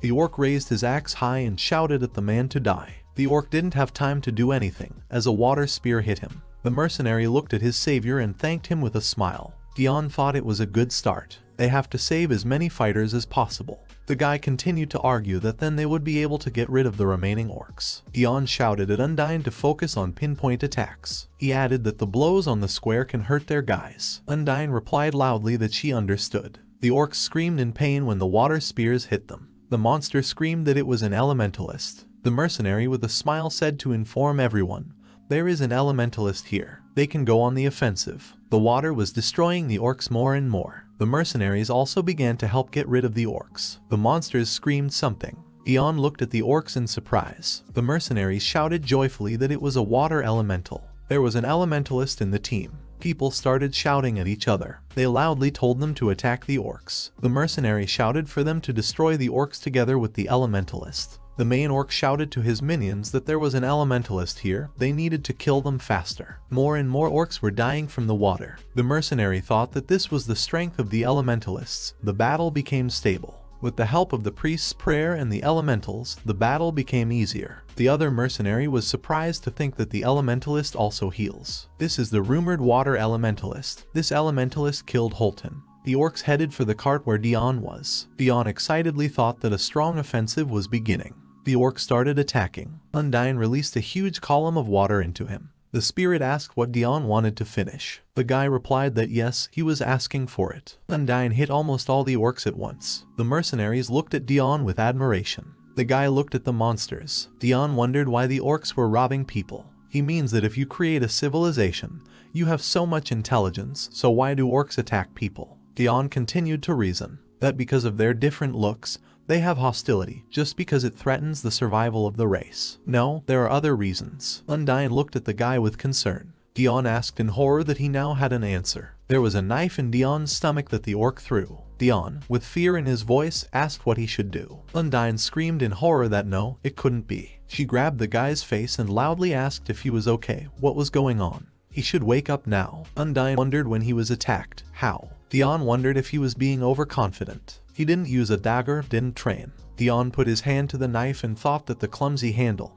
He was wounded by a knife thrown by an orc. He believes in Undyne, but not in himself. We need to ask her for treatment. Dion thought that the main thing is to stay conscious, but his head is spinning. He'll die if he falls here. He has no one to rely on, so he will have to make decisions on his own. Undyne stood in front of Dion and screamed that it was her fault that had hurt Dion. She couldn't protect him, make him pay for hurting Dion. The guy thought he could feel Undyne's feelings. She was furious now. Undyne screamed that she wanted to get rid of them all. There was a guy with black hair standing in some castle. He looked into the magic ball and said it was funny. He suggests looking at it a little more. Undyne used all her strength in a rage. All the orcs were covered with water. The mercenary asked in surprise what was going on here. Some guy shouted that it was an incredibly powerful force. The main orc shouted to his companions that they should run away. The water began to rise up. The mercenary exclaimed admiringly that the water elementals have a powerful force. The guy shouted for them to look up. The water snake defeated everyone. Undyne screamed furiously that it was bad. They wounded Dion. They wanted to kill him now. Dion thought hard that there was no stopping Undyne now. The mercenaries shouted for everyone to avoid anyone approaching the carriage. They have to move. They cannot be drawn into the attack. Undyne continued to beat the orcs with water. The monsters were screaming loudly. The main orc shouted that it couldn't be. He was too strong. The orcs began to run back into the forest. The mercenaries said in surprise that the remaining orcs were retreating. They shouted joyfully that they had won. Dion was horrified to think what kind of power was in Undyne when she became so strong. Dion fell to his knees and groaned in pain. One of the guys excitedly asked that he got hit. Undyne came out of a state of rage and anxiously called Dion. He shouted for the doctor to come to them. There is a wounded man here. The doctor came over and asked Dion if he was okay. Undyne flew up to the guy in horror, who looked worse and worse. The spirit spoke with tears in her eyes so that Dion would not die. She should have left Dion. The guy said heavily that no, it was all his fault. Dion thought he felt strong after a few battles. He succumbed to emotions and was arrogant. It's quite a pity that he feels mentally young after his previous life. Dion apologized to Undyne. The spirit asked if there was anything she could help him with. Dion said he wanted to ask for healing water. It has an incredible effect. Undyne shouted loudly that she understood everything.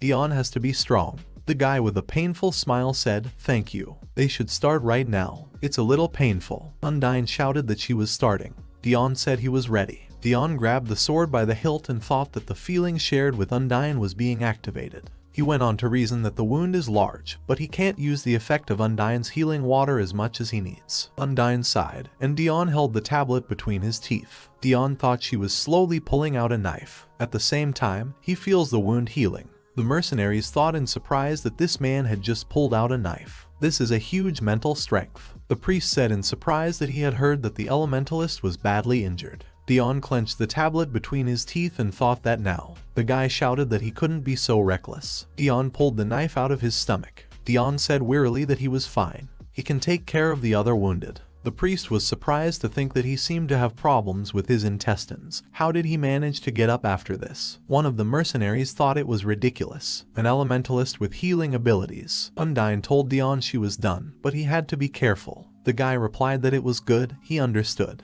Dion thought that Undyne's healing abilities had become higher. Immediate recovery of symptoms. He learned a lot in this battle. We need to treat this as an experience and prepare for the future. Dion continued to argue that it is worth paying more attention to training.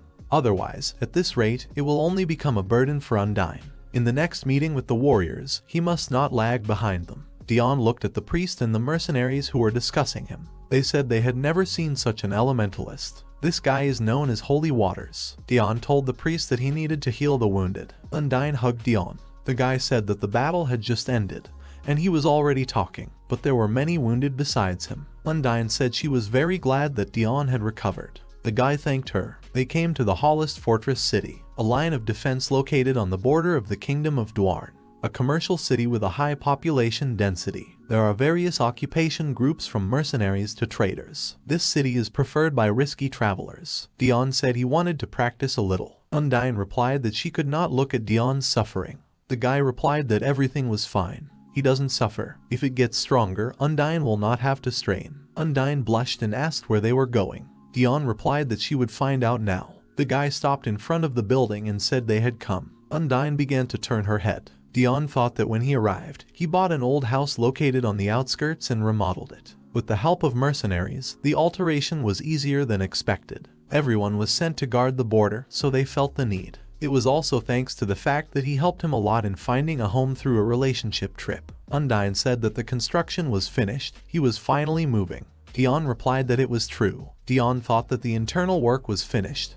They would move today. Undyne happily said that it was so nice here, it didn't even smell like a city. Dion thought it was expensive, but it was worth it. Now other problems have piled up. Dion thought he had made some inquiries at the mercenary guild where he left the completion of the construction. It should go smoothly, but it's not that simple. Since this is the border, there will be risks and refunds. He will have to train for a long time. Dion went on to speculate that he would think of it as a new stage. Of course, he has a plan that should work. He has 120 gold pieces left. Dion thought that there would be no problems in life, but still, if they carried out their plans, they would still fail. So that this would not happen, he needed to earn a lot of money. Undyne asked Dion what he was worried about. The guy replied that he was sorry to say it, but in the future he would need the power of Undyne. The spirit asked what she could help him with what exactly. She added that if Dion wanted to, she would do everything in his power. The guy thanked her for this and thought that she had infinite trust in him. Undyne smiled. She said that she likes Dion, who says thank you, and that she can be helpful. She likes that Dion needs her. She likes it when he doesn't try to do everything alone. Dion told her all this. Dion thought he hoped he wouldn't affect Undyne's change. She didn't know that by signing a contract like other spirits, if he had treated her coldly as an instrument, he would not have learned emotions. Dion fell to the ground and thought that the responsibility for changing Undyne again becomes a burden and burdens her if he leads Undyne on the wrong path. Undyne asked the guy what happened. His wounds hurt again. Dion thought that there were no more weak thoughts. He has to be strong. He doesn't want to be a burden beyond expectations. He doesn't want to worry Undyne. He's going to make a decision again. Dion thought that people are imperfect, but you need to try to do it. Great, he'll get on with his life without regret. He will see what he will expect at the end. Dion told Undyne that everything was fine. He's just a little sick. She doesn't have to worry. The guy thought that after reincarnation he finally had the will to live. He needs to put into practice what he is still only guessing about. Dion told Undyne that everything would be different from now on. The spirit screamed that she was looking forward to it. Dion told her to look at him. Undyne smiled and said yes. Dion thought that now they were starting a new story. Several months have passed since Dion and Undyne settled in their new home.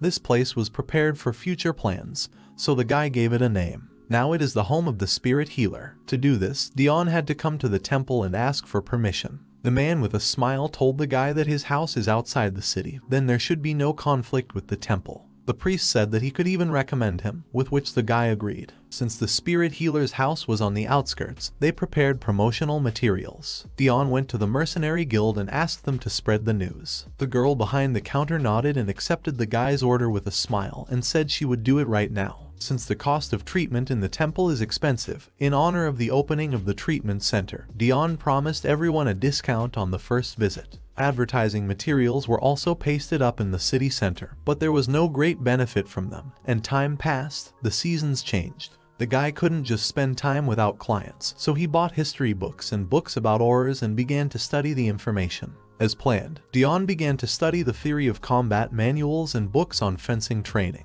He had studied books to the point where he had nothing else to read for his future travels. Since his aura had not been used for a long time, the guy gradually practiced it in the form of awakening feelings. Dion closed his eyes and took a breath, and then enveloped the blade in his hand with energy and swung. He threw it forward easily. He looked in front of him and wondered if this was the status quo. He was surprised since it could be applied a little more at the aura user level. Next to him, Undyne also read books and expanded her knowledge of the world. At the same time, by activating the sense of spirit, it became possible to share. The little spirit turned to Dion with the words that someone was coming. She said there were about 5 of them. The guy said in surprise that it was too early and they hadn't opened yet. Undyne easily assumed that they could be knights, and then changed her mind and said that they were mercenaries. She became a little more serious, looked at the guy and said the words that they were already at the door. There were several people in capes standing at the entrance to the spirit healer's house. One of them walked forward closer to the door. A big hand began to knock loudly on the door of the house. The man exclaimed the question of whether there was anyone inside.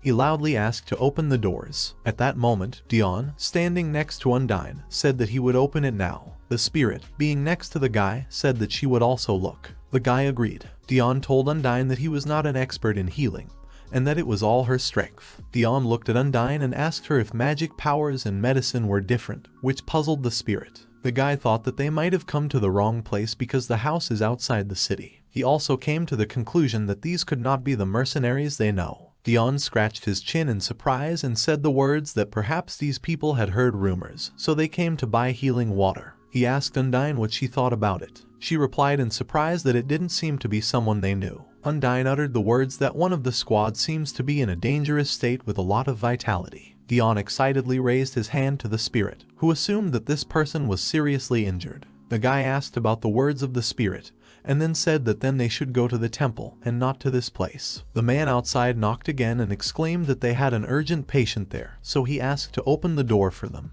The man at the entrance asked a question about whether they had come too early, while several people were standing behind him, and between them another one who was lying on a stretcher. Undine noticed this, so she informed the guy that they had a man on a stretcher. Dion walked up to the door and excitedly uttered the words that it meant something urgent. Undine replied that by human standards, the guy is right. He said that since they can't leave the patient unattended, they can just check his condition. The man behind the door was very angry. Another guy came up to him, who said it was too early.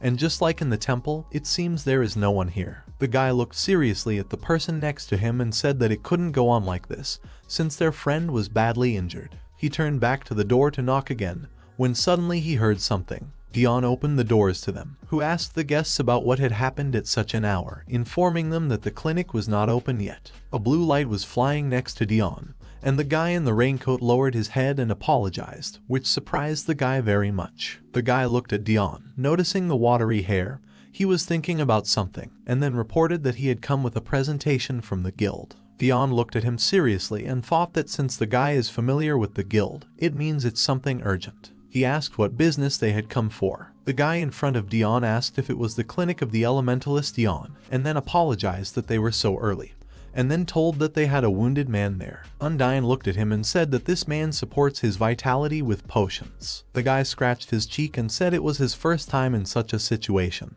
but he was ready to try to save him. Dion asked the guy about the condition of the patient, to which he was told that he was not very well, and barely holding on. The guy said that during the fight with the enemy, his hand was cut off, and he was also seriously injured. Dion nodded at these words and seriously told them to go inside immediately. He said he wasn't sure he could help in any way. They went inside the clinic, and the guys were shocked to notice how warm it was inside, despite the fact that it was winter. The guys were surprised to ask questions about whether such a level of heating is possible. It was like spring weather, and if it is real, then is it the power of spirits? The guy who was talking to Dion was looking around and thinking that he had heard some rumors about the story of the mysterious elementalist who defeated Viscount Horton. According to colleagues familiar to him, this elementalist defeated the orcs as the last reinforcement. The guild guide also told him that the guy was in a class mercenary. The guide said that it would still be known that the elemental spirit is associated with warriors. He also told the guy that he destroyed him with the thief's red blade.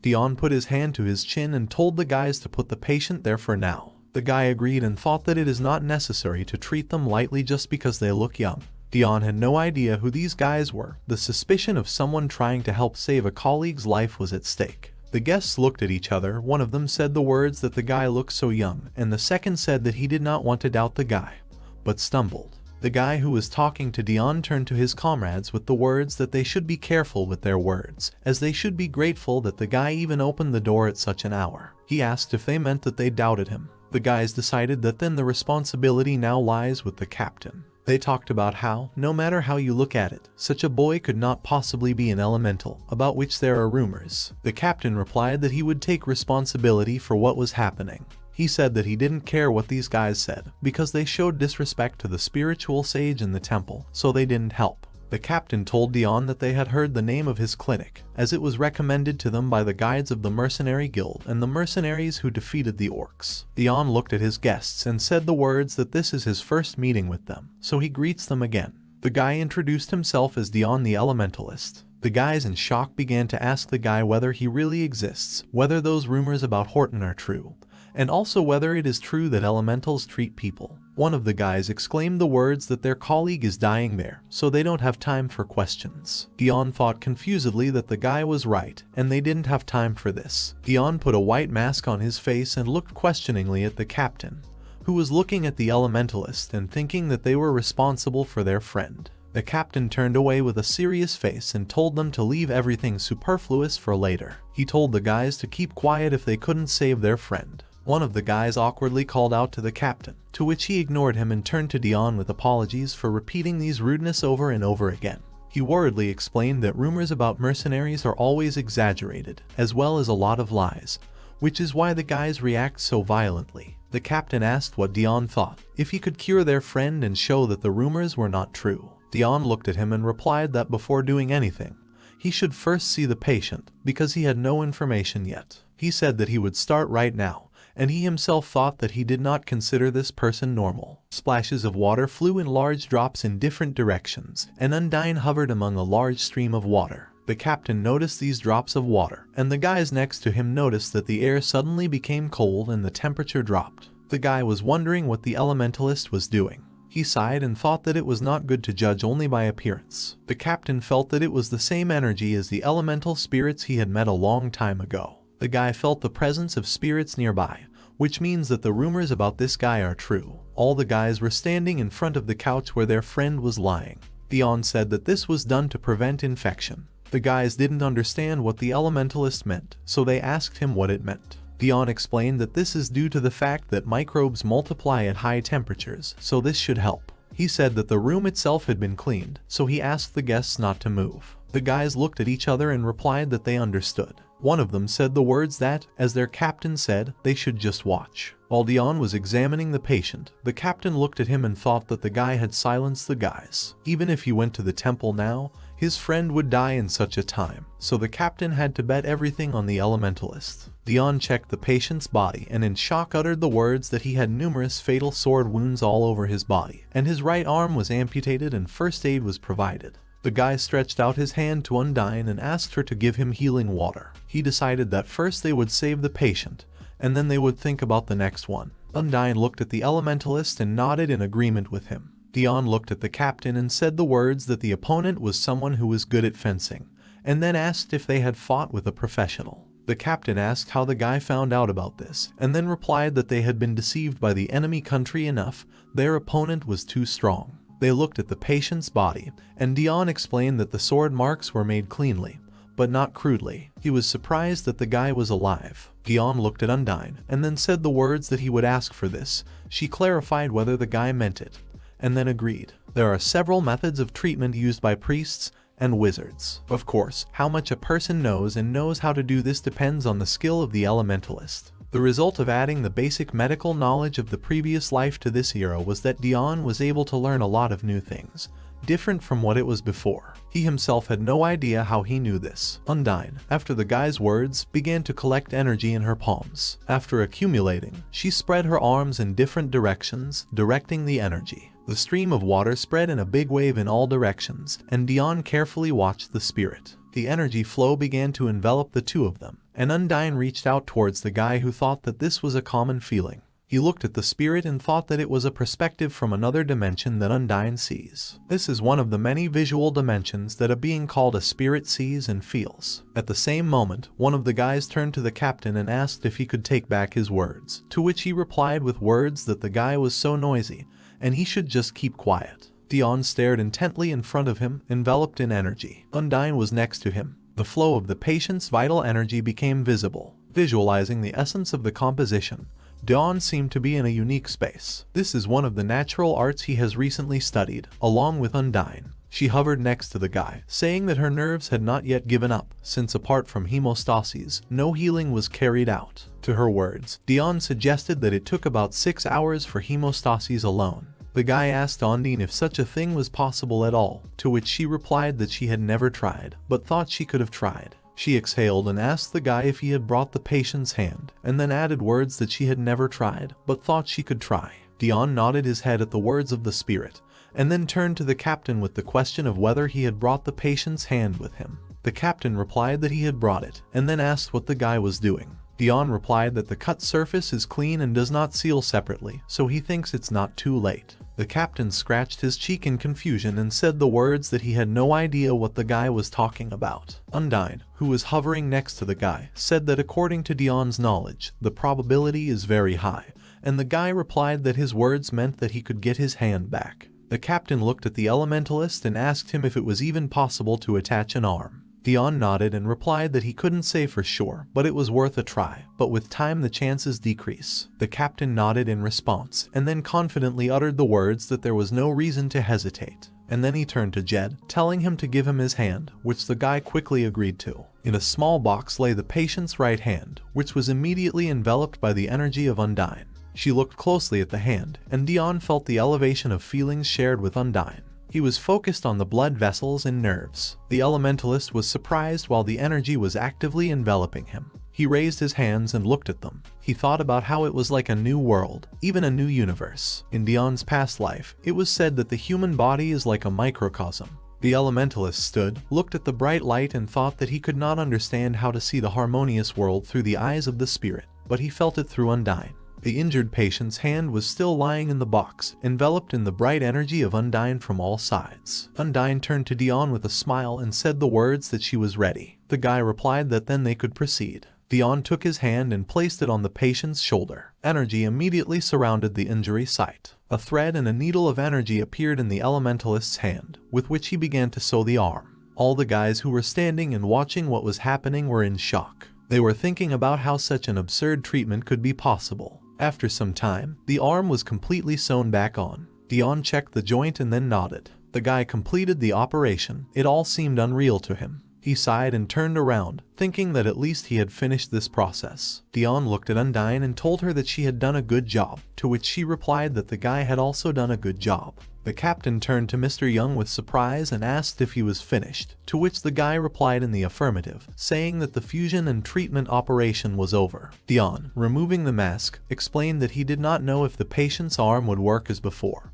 and also that he needed to work on rehabilitation. He added the words that it's better than nothing, because the guy will be able to move it enough. At these words of the elementalist Young, the captain exclaimed words of gratitude. He confusedly uttered the words that even priests cannot attach a severed hand. The captain thought that he had never suspected that someone would have such strong abilities. He was only worried about how much the treatment would cost. At that moment, Captain Cutter's partners looked at him and said that the treatment might be more expensive than in the temple. Dion answered them with a smile so that they would not worry, since he is a spiritual sage, not a priest, so the cost of treatment will be 1 gold. Captain Cutter opened his mouth in shock. He was surprised that the cost is equal to 1 gold. He was thinking that the guy had just saved a man's life and also attached his severed arm. Captain Cutter turned to his guys and asked them if he had heard everything correctly. The guys, equally surprised, answered the captain with words about asking him one more time. The guy turned to the elementalist and said the words that he did not hear, or Dion really said that the price was 1 gold.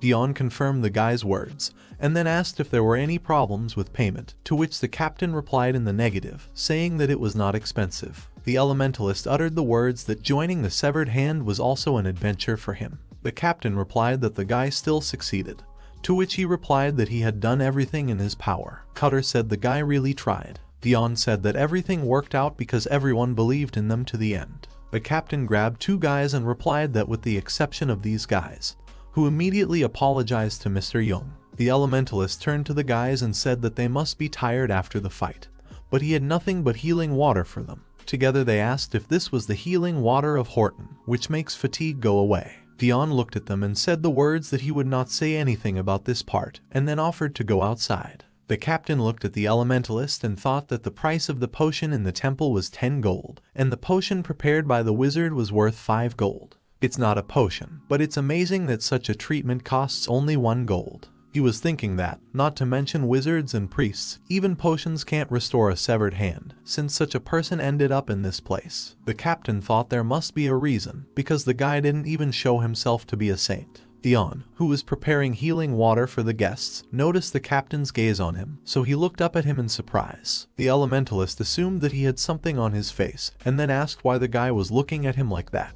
Cutter awkwardly looked away and replied that he was just curious, and then apologized for his rudeness. Dion handed over several bottles of water and said that they had better drink it right now, as it would restore their fatigue. The guys took the healing water and thanked the elementalist, and the captain noticed that this water has such an interesting name. He began to examine it closer, thinking that it looks very peculiar.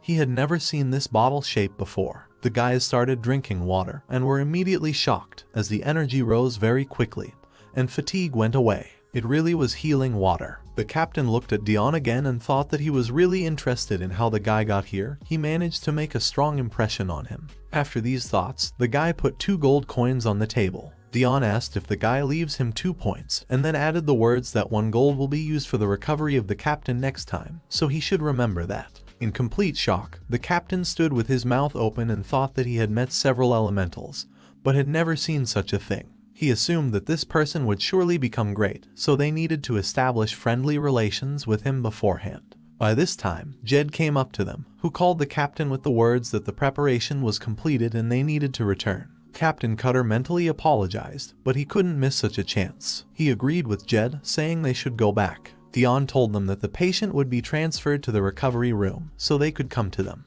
And when he wakes up, the elementalist will contact the guild. The guys replied that they would wait, and then thanked him. The doors closed and Dion sighed, saying that they were finally gone. Undyne told the guy that he was doing great. The guy, taking off his hat, replied that it was all thanks to Undyne. She replied that the guy was able to help them, and they worked a lot together. Elementalist Dion thanked Undyne for her words, and by this time it was day outside. There were a lot of different people standing on the street, who looked in surprise and drank the glowing liquid. In someone's hands was a glass of water that shone brightly. Dion passed the healing water to these people, who thanked him, calling him Mr. Young. They also wished him a good day, and after that they put the coin in a small box with a hole. Dion sighed slightly. After that day, rumors began to spread. So many patients came, from mercenaries to ordinary people. People discussed that this is a place of healing spirits, where the Holy Son of Water dwells. They also talked about the fact that the guy had recently attached a mercenary's arm. Two people at the end of the crowd were talking about how it seems that not everyone knows about the holy waters yet. One man said he still had a lot of work to do in Halton, so he needed strength. He offered to go drink more healing water. Dion made a water tank using memories from his past life, and because of this, the difficulty of extracting it decreased. Undyne flew and worked at the tank, since the preparation of water was provided to her. One guy drank water from a glass,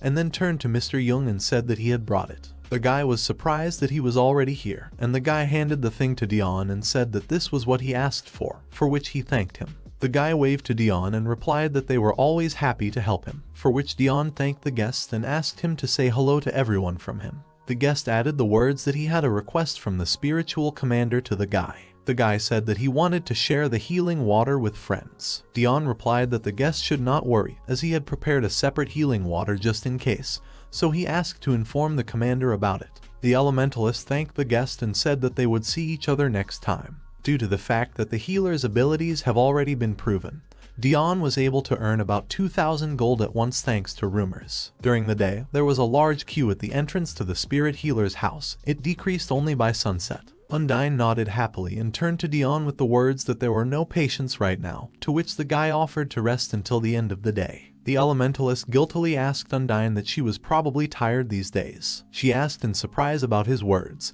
and then replied that she wasn't tired, so they worked together so she doesn't get tired. Dion suddenly picked up the box that the guy had brought him earlier in the day, and lifted it into the air, showing it to the spirit. He said that it was good that she was not tired, since he had a gift for her, to which Undyne asked about the gift. They took an object out of the box, and Undyne asked if it was a spirit stone. She thanked the guy. The young man laughed happily, looking at Undyne, who was looking at the guy with a wide smile. Undyne hugged a huge spirit stone that was the size of her tightly, and then it lit up. Dion looked at her and wondered if another strange phenomenon would begin. Suddenly, the stone and the Undyne began to glow brightly. Because of this, the guy was a little scared. At this moment, Undyne opened her mouth to bite off the stone, thanking the guy along the way, saying that she would eat it with pleasure. Dion stood with his mouth open and thought that nothing had happened, and Undyne was eating the spirit stone like candy. She looked at the guy, chewing a stone, and turned to him and asked if he could buy her a stone while working as an elementalist. She added the words that the spirit stone is very expensive. The guy replied with a smile that everything was fine, and he was able to afford it thanks to her. He was able to obtain the stone by asking merchants in the area. Dion told me that there are 12 stones in total, so he bought them all. His words surprised Undyne very much. She asked about the number of stones, and the guy explained that there were only 2 water spirit stones. He bought them in case he could turn other spirit stones into water element stones, and Undyne asked if it was too expensive. She nodded her head and said the words that it was wrong. She said that she thinks that the guy needs to collect money, not spend it. Dion told the spirit that he did not spend, but exchanged them for his services. He already knew that he did not need to spend money. Undyne understood what he was talking about, and Dion added that it could be dangerous to suddenly attract attention. Undyne replied that if that was the reason, then she could understand. The elementalist was surprised by her words, so he asked her if she thought she understood what she was talking about. Undyne, still eating the stone, suggested that it was because of what happened in the city last time, as it still attracts attention. Dion uttered the words in amazement that Undyne really understood, to which she replied that it meant that she was smart. She said that Dion's behavior is unusual, so it should be difficult for people to understand him. She has no other choice but to attract the attention of others. She also agrees with the guy, no matter what he does. The guy replied that that's why he was thinking about a way. Undyne had no ideas about this, and the guy continued to talk about how he was still doing too many outrageous things, to which she replied that Dion just had another goal. Dion told her that for this reason he had somewhere to go with her, but first she should eat the spirit stone. Undyne liked this idea, so she continued to actively eat the spirit stone, which became much smaller. The guy looked at the spirit excitedly and called her by name, but she continued to actively bite the stone. A few moments passed, and nothing remained of the stone. The guy wanted to tell her not to eat it so fast. Undyne happily looked at the guy and asked if he had been waiting for a long time, and then exclaimed that she had eaten the whole spirit stone, and also that he should look at her. Dion stood in complete shock. He thought about how it was possible for someone to become an adult,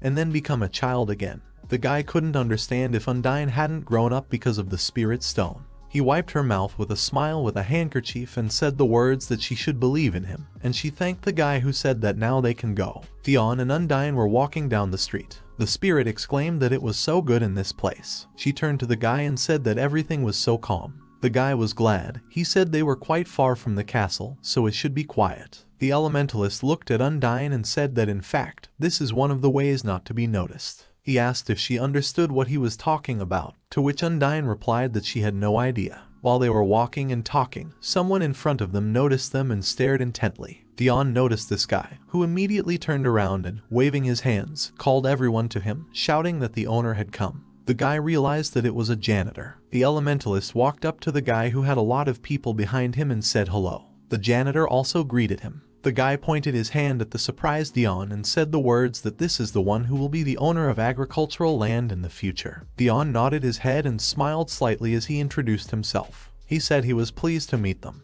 The guys who were standing and looking at the elementalist were surprised to say that the owner was so friendly. One guy turned to his partner and told him to look at the guy. He asked if he thought they had seen Dion somewhere. The guy clarified the name of the owner and suggested that it could be the elementalist who heals the soul. Dion asked in surprise how they guessed. He was thinking about being called an elementalist who heals the soul. The guys told me that they visited Dion once. The guy added that after he tasted the healing water, his body began to feel better. Dion thanked them for using his services, but added that he did not remember them, and then asked if they lived in this place. The tall guy nodded and said that he was not in this place. He said that they live outside the village. The janitor also nodded and offered to get down to business. He told the guys it was something important, so they didn't have time to talk. The guys stood in shock, thinking about what this guy was saying. One suggested that he was trying to kick them out. The janitor said that now that they had said hello, they could talk about farmland, to which Dion agreed. The guy put his hand in his inner pocket, then took out a wooden stick that glowed.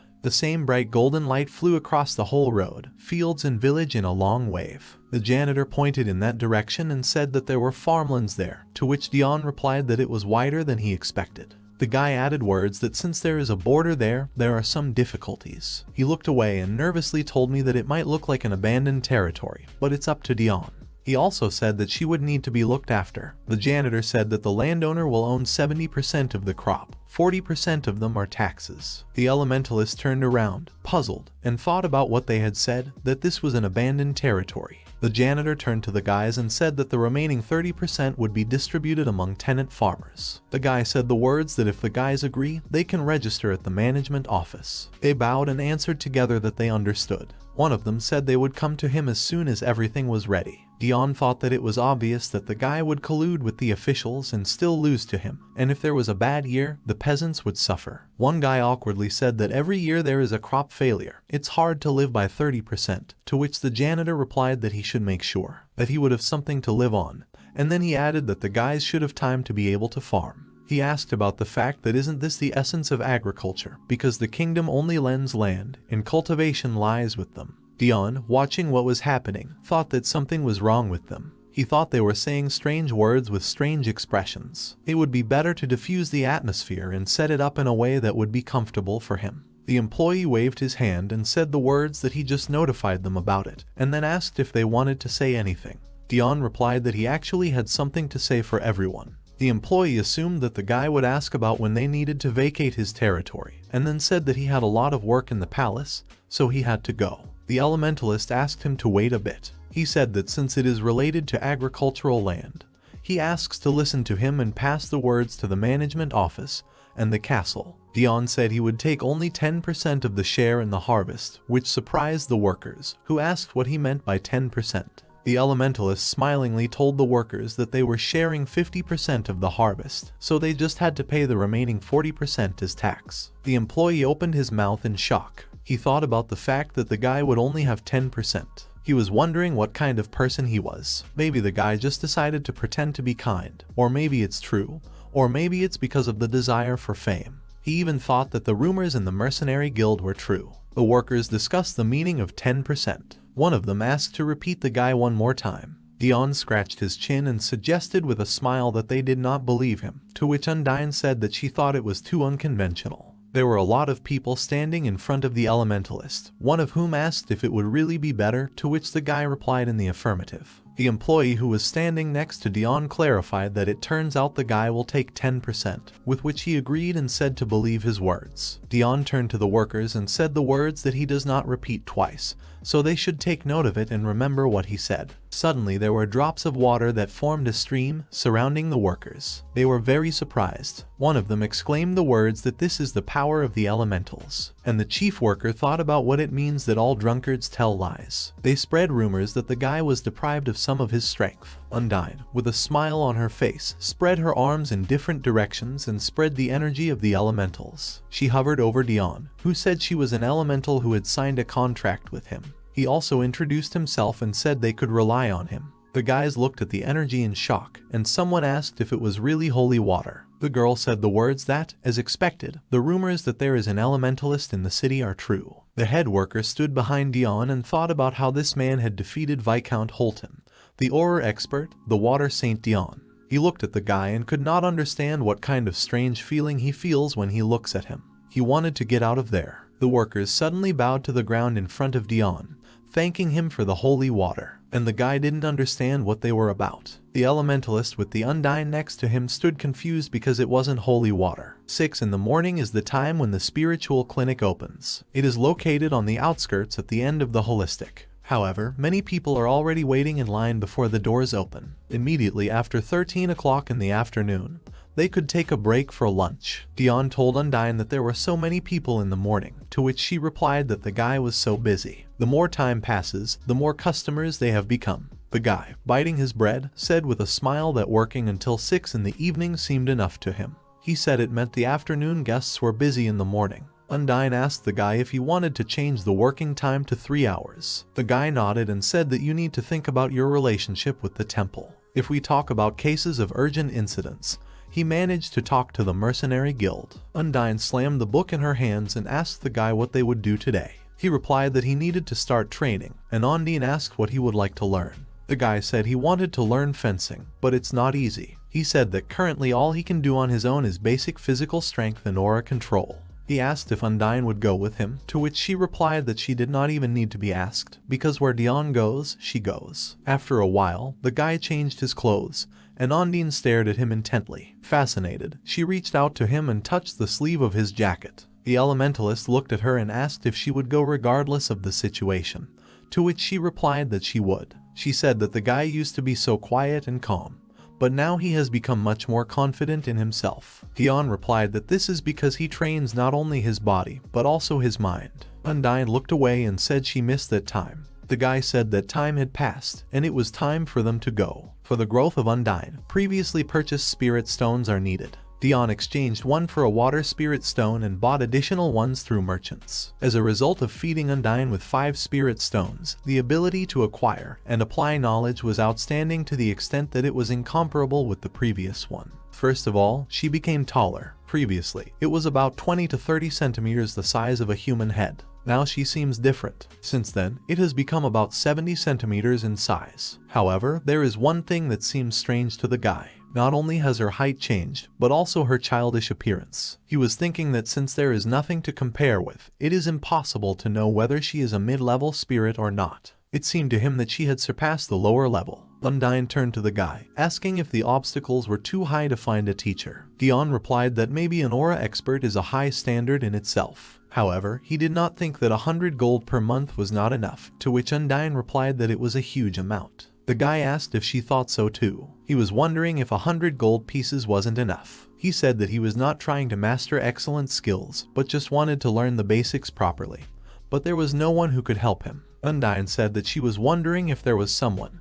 Then saving people is an important thing. Dion replied that he wanted someone to help him with this. He offered to rest for a while, to which Undyne asked if they still had a long way to go. She looked ahead across the field and uttered the words that there was no infirmary in this place. Dion said that he likes to walk on farmland, which Undyne agreed with, saying that this is a really good place, and nature is well preserved here. Suddenly, they were surrounded by a large amount of bright light. Undyne exclaimed the question of who is there. Beams of bright light were directed in all directions. Undyne hovered next to the guy, spreading her arms out to the sides. She exclaimed to someone words about not approaching Dion, since he is hers. The guy thought about why she was reacting more violently than before. He noticed that she was a little different. It was like a procession, as if something had greeted her. The two of them were still standing in front of the light source, which was decreasing until something caught their attention. An animal face appeared in front of Dion and Undyne. She was looking at the two of them carefully. Dion and Undyne raised their heads and shuddered slightly at the sight of the animal in front of them. A giant wolf stood in front of them. He was all glowing with a golden light, and Dion exclaimed the words about how huge he was. The wolf turned to the young spirit and asked if he felt strong enough because of his contractor. Undyne replied that it didn't matter. She said she had never seen a wolf before, and then asked why he suddenly appeared. He replied that he had been listening to their conversation and was curious. He was talking about the spirit and its contractor. Dion looked at Undyne and thought that she was nervous. It was the first time he had seen her like this, so he assumed that something was wrong. The guy suddenly stood in front of his spirit, shielding it from the wolf. Dion told Undyne that everything was fine and she should just sit behind his back. She said his name. The guy turned to the wolf and said the words that before talking to him, he needed to know who he was dealing with. Dion introduced himself and said he was Undyne's contractor. The wolf looked at the guy and mentally asked if the guy could hear him, and then said that he was a very funny person. Dion waved his hand and said that the wolf appeared so suddenly and scared them. He asked that the wolf introduced himself, to which he clarified the guy's name. The wolf said that the guy doesn't look like an elf, which means he didn't inherit this blood. He was surprised that a person could understand the words of other spirits. Dion was thinking that, after all, people can't communicate with spirits. He decided that he would not budge until he found out who the wolf was, since it was obvious that it was harder to meet him than Undyne, and he needed information. The wolf's eyes suddenly darkened, and he told the guy to wait. He thought Dion had forgotten something. The guy asked Undyne what was the matter, to which she replied that she had no idea what had happened. Undyne went on to say that the wolf is better than her, so their strength cannot be compared. Suddenly, the wolf's eyes became the same again, and he said that was all. He had a human name, so he didn't remember it. The huge wolf was still standing in front of Dion and Undyne. The guy thought about his words. He was wondering what it all meant. The guy awkwardly asked if he really knew the wolf. He asked the guy if he knew him, and then said the words that he did not know that he was so famous. The wolf began to shrink rapidly. Dion thought that he was taking on a human form. As Undyne said, "This is a high-rank elemental." Undyne looked at him with great surprise. The guy who appeared in front of them said the words that it was too late, but he would officially introduce himself. He is the highest elemental know of the earth. He pointed to different plants and said that it was his jurisdiction. He added that people don't know this. Dion looked down and said that the earth was full of vitality, and Undyne uttered the words that he was a strong spirit. No said he confirmed all their stories. He never thought he would meet a guy like this. Dion asked in surprise about their stories. Undyne also clarified what it means confirmed. No raised his hand and approached Dion. He said that from the moment he felt the echo was gone, he had a desire to get closer, something like a temptation. He took his hand away and said that for a while he had forgotten the reason for this, but some time ago he was reminded of it again. Dion asked what he was talking about, since he didn't understand what Noah was talking about. The spirit responded to this by suggesting that the guy doesn't seem to know anything about himself. Dion put his hand on his heart and bowed slightly. He asked if he could ask the spirit to explain the shallow relationship between learning and knowledge. There are still so many things he would like to know. No replied that it was amazing,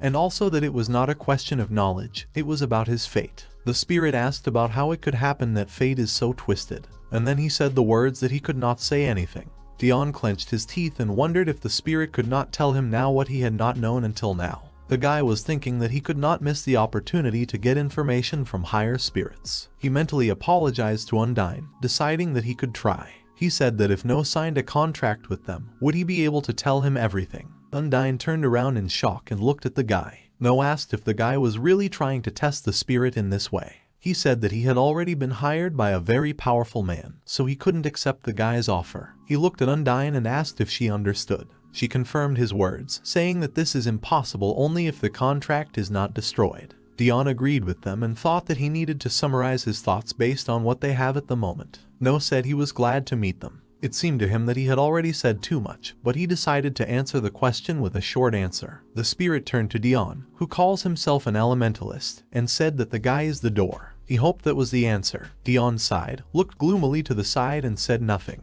He looked at Noah and asked about the door again, asking if he had confused anything. The guy asked what it all meant. The earth spirit raised his hand to his face and replied that he could only say that.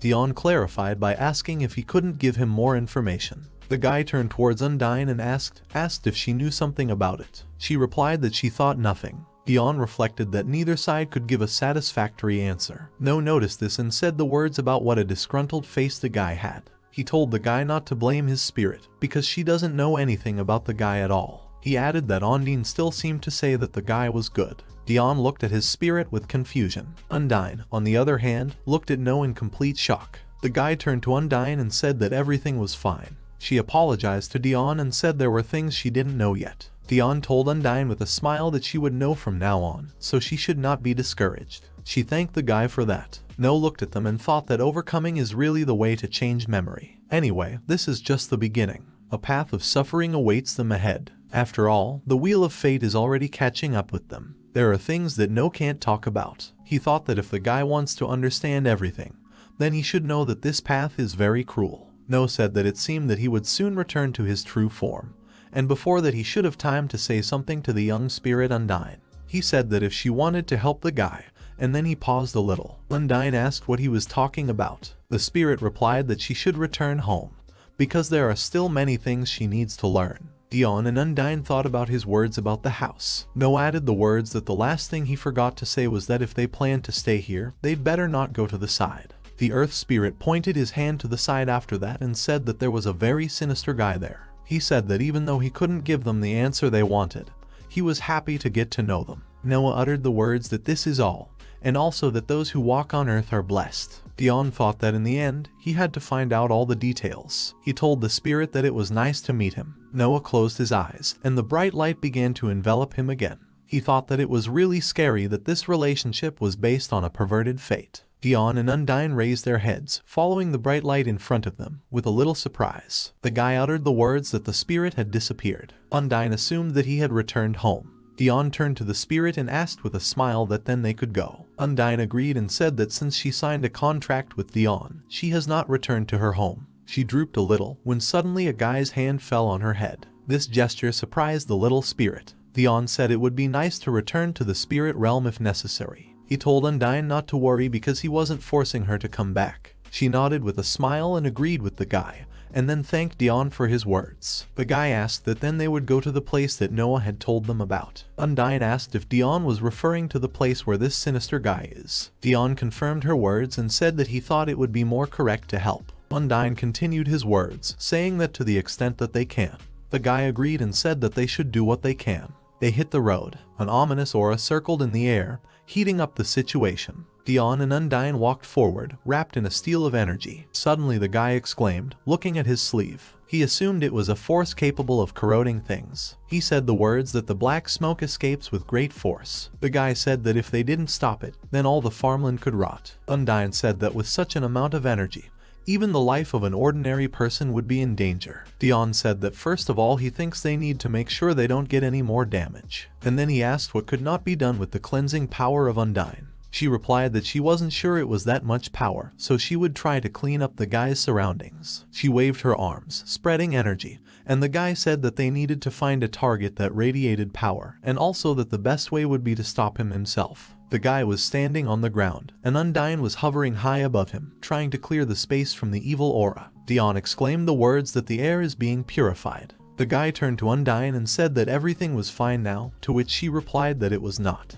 The elementalist said that the space is not completely cleared, and the black smoke is thickening again. Undyne told Dion that it was very difficult, as the power of the sinister aura was stronger than she thought. The guy stretched out his hand to her and offered to just restrain her for now. He asked if Undyne could find the source of the sinister force. Undyne told the guy to wait, as she would try to look for him from a higher place. The spirit took off and looked ahead. She clutched her head with a surprised look, exuding a bright light. Suddenly she noticed something a little further away. A bright ray of energy shone directly into the sky, which attracted her attention. Undyne exclaimed that that was all. She informed Dion that she had found him and he was nearby. The guy asked her again about the fact that the energy source is nearby. She went down to the guy and said that he was not far from them. Undyne could not see him in the ominous fog. The guy said the words that everything around is infected. Undyne said that something seems to be wrong and an ominous energy is spreading around. She directed her power towards the guy to purify him.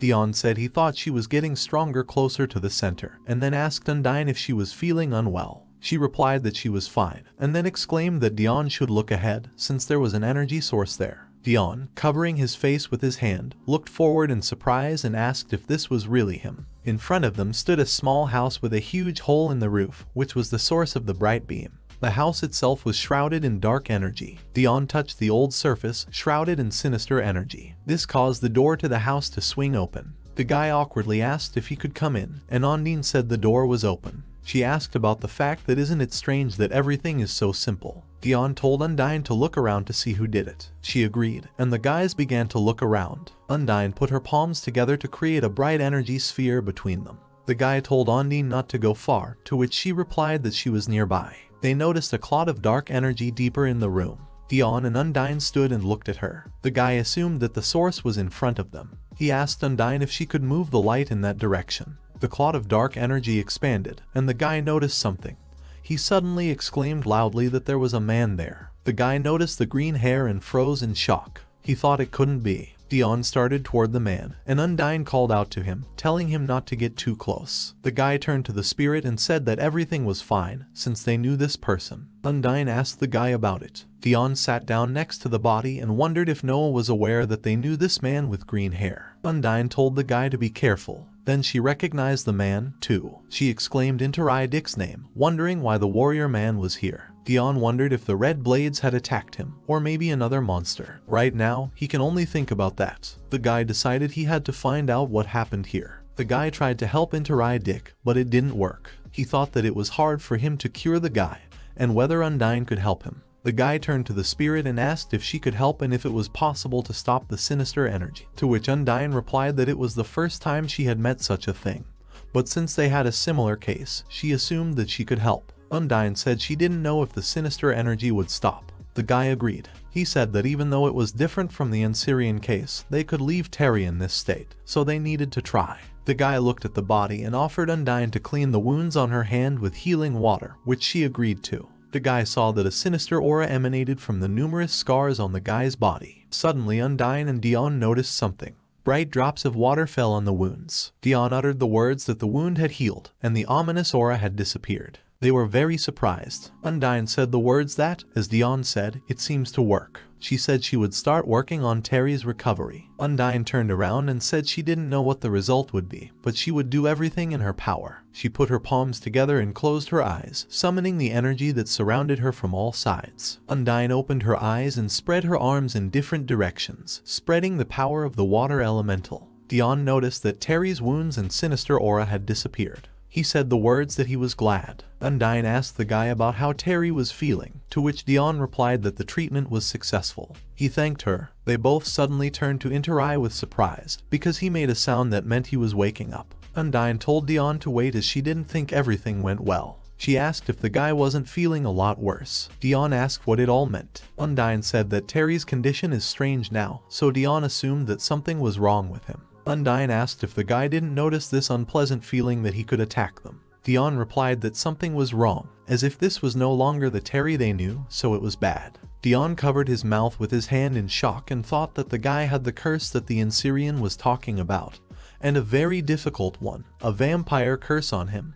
They don't eat ordinary food. He thought of them as demons who instinctively crave blood. Dion has never seen Terry drink blood, so it's impossible to say for sure that the curse is related to her. The guy called out to Undyne, attracting her attention, to which she asked the guy what happened. Dion uttered the words that he seems to know what's wrong with Terry. Undyne immediately asked what it was. The guy explained that the Ansirian had told about such cases, so Terry's curse must have worked. Undyne asked if the guy meant that the anxious feeling was connected with this. Dion said he couldn't find anything sinister in his body. He was wondering why it happened. Undyne shuddered and said that the guy seemed stronger than before, to which Dion asked if she could feel it. A figure of dark energy formed in front of them. The guy asked what was going on, and Undyne uttered the words that it was incredible. Terry had great strength. Interai stood up and spread his arms out to the sides while his entire body was surrounded by a dark aura. A vampire shrouded in dark energy looked at the guys in front of him. The energy gathered around him, and after that it began to spread rapidly in all directions. Undyne screamed loudly as the energy began to rapidly approach them, and Dion, covering his face with his hand, stood in shock. A strong blow of sinister energy hit them, but Undyne managed to protect herself and Dion. Dion assumed that Terry woke up because they were trying to cure him. He thought that the vampire had truly terrifying power. He turned to Undyne and asked if Terry recognized them, to which she replied that it seemed that the curse was manipulating them. She wanted to hope that it was possible. Dion looked at Terry and thought that they should try to save him. But for this to happen first, he needed to come to his senses. Dion and Undyne stood in shock and looked at Terry. Suddenly the guy shouted the vampire's name loudly and asked if the vampire remembered him. The guy said the words that it was him. The vampire repeated Dion's name several times. He repeated his name again, and then slightly opened his eyes and asked if he was an elementalist. Dion noticed this and asked the vampire if he could hear him. He shouted the words for Terry to wake up. Terry asked Dion how he got to this place. Dion said he came to train. He was thinking about Terry being out of his mind, and also about how the guy could help him. The vampire spoke the words about Dion leaving here, running as fast as possible. His eyes darkened again and he shouted that he needed the guy's blood. He shouted that Dion couldn't refuse him, so he needed to give it to him. Suddenly Terry exclaimed that it was impossible and that Dion should get out of here faster. Dion was very surprised by Terry's change of mood and froze, repeating his words. His eyes turned dark again, and the vampire asked where the guy could run, because to quench his thirst, he needed his blood. Terry suddenly screamed, and his body began to be enveloped in black smoke, which they got rid of before. Dion looked at Terry and exclaimed the words that it was black smoke again. He asked if the guy was getting any more dangerous. Undyne said the words that she thinks they made a big mistake with Terry. The guy asked about the mistake, to which Undyne replied that if you look at his condition, then most likely they did not have time. She said that this black smoke from his wound means that it looks like his mind was already filled with a curse before they started treating him. They looked at Terry, and Undyne went on to say that when they tried to treat him, it was too late, and now they are in danger. She asked what they should do. Dion replied that they can't leave the guy like that, they need to save Terry. Undyne replied with a smile that she knew the guy would say that. Black threads of sinister energy began to gradually approach the vampire, so he shouted for them to stop. However, this did not help. The dark aura completely immobilized the guy, tying his hands and feet. To stop them, Terry will have to pay the appropriate price. Undyne didn't know if it would end well or badly for him. The vampire screamed loudly as a black haze enveloped his entire body. Undyne and Dion stood and watched what was happening. Terry stopped screaming and his eyes closed. Suddenly, after a moment, he opened his darkened eyes again. Dion called out his name, and Undyne turned to the elementalist. There was a flash of light in front of them, after which Terry disappeared. They shouted that the vampire was missing. The next moment, he appeared right in front of them, rapidly approaching in a black cloud of aura. Terry loudly shouted the words about the elementalist's blood, which scared Dion, who was standing in front of the vampire. The huge stream of water that carried the vampire did not allow him to attack Dion, who was standing in a stupor. The elementalist turned towards the source of the wave and saw the evil Undyne that created the flow. She excitedly turned to the guy and asked if everything was okay with him. She asked if he was injured. The guy answered the spirit with a smile that everything was fine with him. He said she had successfully intervened. They turned to Terry. Undyne said that wasn't all, and the guy told her to be careful. Dion thought about the fact that the Terry he knew had disappeared. He will have to be neutralized to save. The guy thought that in any case, if they didn't hurry, they would be in danger. Undyne turned to Dion and said that Terry was attacking again, to which the guy replied that they should resist so that the vampire's body would not be harmed. He asked if there was really no way to get his mind back. From Terry's attacks, the earth split into pieces, and his dark aura filled the entire space. The vampire was thinking about what to hit as the Blood Clan, which controls the abyss, gives the order. He was creating a huge sphere consisting of dark energy. Terry thought that he couldn't see the light deeper in the darkness, but he needed to find the pearl, the one that will give him strength. Suddenly, a huge stream of powerful energy gushed out of his hands, creating a column of dark energy that rushed high into the sky. The elementalist was shocked to think that the vampire was unrealistically strong. He assumed that Terry was completely absorbed by the power of the curse. Suddenly, a huge wave of water elemental energy hit the vampire. Dion asked Undyne what this meant, to which she replied that they were trapped and they needed to get out of this place. Undyne's flow failed to deal damage to Terry. It became even bigger, enveloping the energy of the spirit. Undyne uttered the words in shock that the attack on him does not work, and most likely, he absorbs it. If they want to escape, they need to do it now, because it will be too late. The vampire flew high in the air, and dark wings began to appear behind his back. The energy was still surrounding him. Dion asked Undyne if there was a way to stop the guy, to which she replied in the negative, saying that it was too late. Terry began to transform. In addition to new wings, his skin color began to change. It gradually turned red. The air around him sparkled with tension. Dion uttered the words that they could not just leave Terry, to which Undyne exclaimed that he was dangerous. Terry exclaimed that he had to respond to their attack and smiled slightly. He told them to accept his attack. A huge powerful stream of dark energy hit the place where Dion was standing, which quickly bounced back. The vampire said they couldn't escape. He asked what they thought they could fool him with. Terry shouted loudly and, looking at the elementalist, directed an attack at him. Dion called Terry by name, but he didn't react to it in any way, just frowned a little harder. The shockwave headed towards the elementalist, who again managed to escape from the line of attack. Dion thought that Terry's body no longer belonged to him. He wondered if he was really gone. The elementalist turned his head towards the bright light, where Undyne was attacking the vampire in response. This made the guy think that, sharing Undyne's feelings, if he uses the force with his aura, it's a matter of seconds, but he will be able to dodge Terry's attack. The vampire rushed towards the guy again, trying to attack him. Energy sparkled next to him. He accelerated, but Dion jumped to the side, which made Terry unable to stop and crashed into the floor. Dion looked at him and thought he had found a way to defeat the vampire. Since they can't attack Terry because he's their friend, they can just avoid his attack. The vampire tried to attack again. He created a stream of energy in his hand and quickly approached the elementalist. He was very fast. Dion was stunned by his speed. He thought that this way they would not be able to deceive him. Suddenly, the elementalist was called by Undyne, who was floating in the air, surrounded by an elemental. She quickly attacked the vampire with a huge stream of water, shocking Dion, who was standing next to him. It was a very powerful energy stream of a water elemental. The drops flew in different directions. Dion looked forward to where the vampire was standing with his arm outstretched and a smile on his face. He was able to block the energy flow of the spirit with just one hand. The water collided with him and scattered. The vampire waved his hand, destroying the flow of Undyne. He clenched his fist tightly, which sparkled with strength, and laughed. Dion stood in a stupor and thought that Undyne's attack had been absorbed again. He wondered if he should attack him, but decided that he couldn't do that, since it was Terry's body. The elementalist stood in front of the vampire and wondered why he didn't attack while he was still standing with his arm outstretched. Dion thought about what had happened and turned his gaze towards the vampire's outstretched hand. The guy loudly shouted the name of Undyne, who was bound by vampire chains. She was in the same shock as the guy. A chain hung around her neck, from which the vampire's power emanated. Terry said the words that the young spirit has great power. He asked about what he could absorb the spirit to gain strength. And then he added a question about what can he eat the guy first. Dion, in a panic, shouted loudly the words about Terry waking up,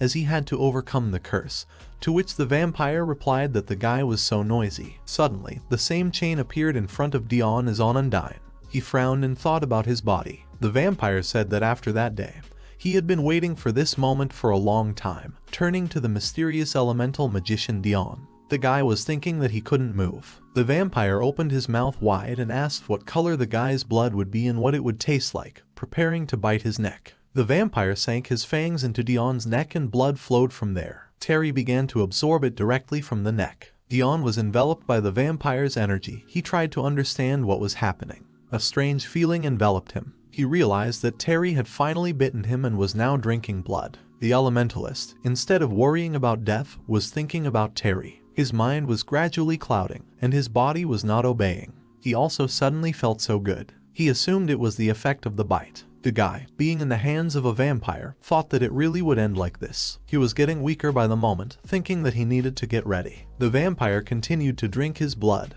but at some point the vampire's eyes became partially normal, and he stopped, frowning. Undyne watched in shock as Dion fainted. After a while, someone's eyes opened. The guy was thinking about where he was, and also about what had happened. He was sure that Terry had bitten him, but he couldn't remember what happened later. The guy's eyes snapped open. Dion saw Undyne lying on top of him and said with a smile that he was glad that she was alright. She joyfully exclaimed the words that Dion had woken up. Undyne asked how the guy was feeling, and if he didn't hurt anywhere. The guy replied that he thought he was fine. He said he could see that she was fine too, which Undyne confirmed. She hugged the guy and said that she was very worried about him. She said she promised to make every effort to ensure that this would not happen again. The guy came to his senses and asked what happened to Terry, to which Undyne, displeased, asked a question about whether the guy was serious. Dion clarified the spirit's question and asked that since Terry had attacked them, he could not worry about him now. Undyne angrily exclaimed that of course, because he had hurt Dion. She asked if the guy could really forgive him after that, because he could have died.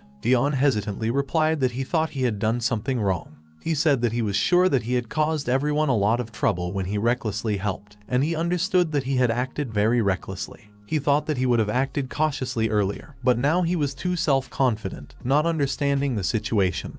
Decided to help, but if he had left everything as it is, Terry would have suffered. Dion uttered the words that he had forgotten, to which Undyne inquiringly asked what he meant. The guy asked the spirit what had happened at all, and Undyne asked him what the guy remembered. Dion said that after he was bitten by Terry, he lost consciousness. He asked me to tell him what happened after, and Undyne asked if he was so curious. She replied that she didn't know what to tell. If she could, she would answer any question, but she was afraid that only he knew the details. Dion thought that Undyne had also fainted. He asked if she was talking about Terry. At that moment, someone knocked on the door. Undyne said it was him. She asked the guy about the fact that they can't leave without asking anything. Dion told Undyne that he couldn't do it because he put everyone in danger, and if Terry remembers something, it can clarify a lot. Undyne turned away and exclaimed the words that she personally didn't care. She said she hated Dion. There was another knock on the door, and Terry asked if he could come in. Dion replied that, of course, he could pass. Terry said that he felt that the guy woke up.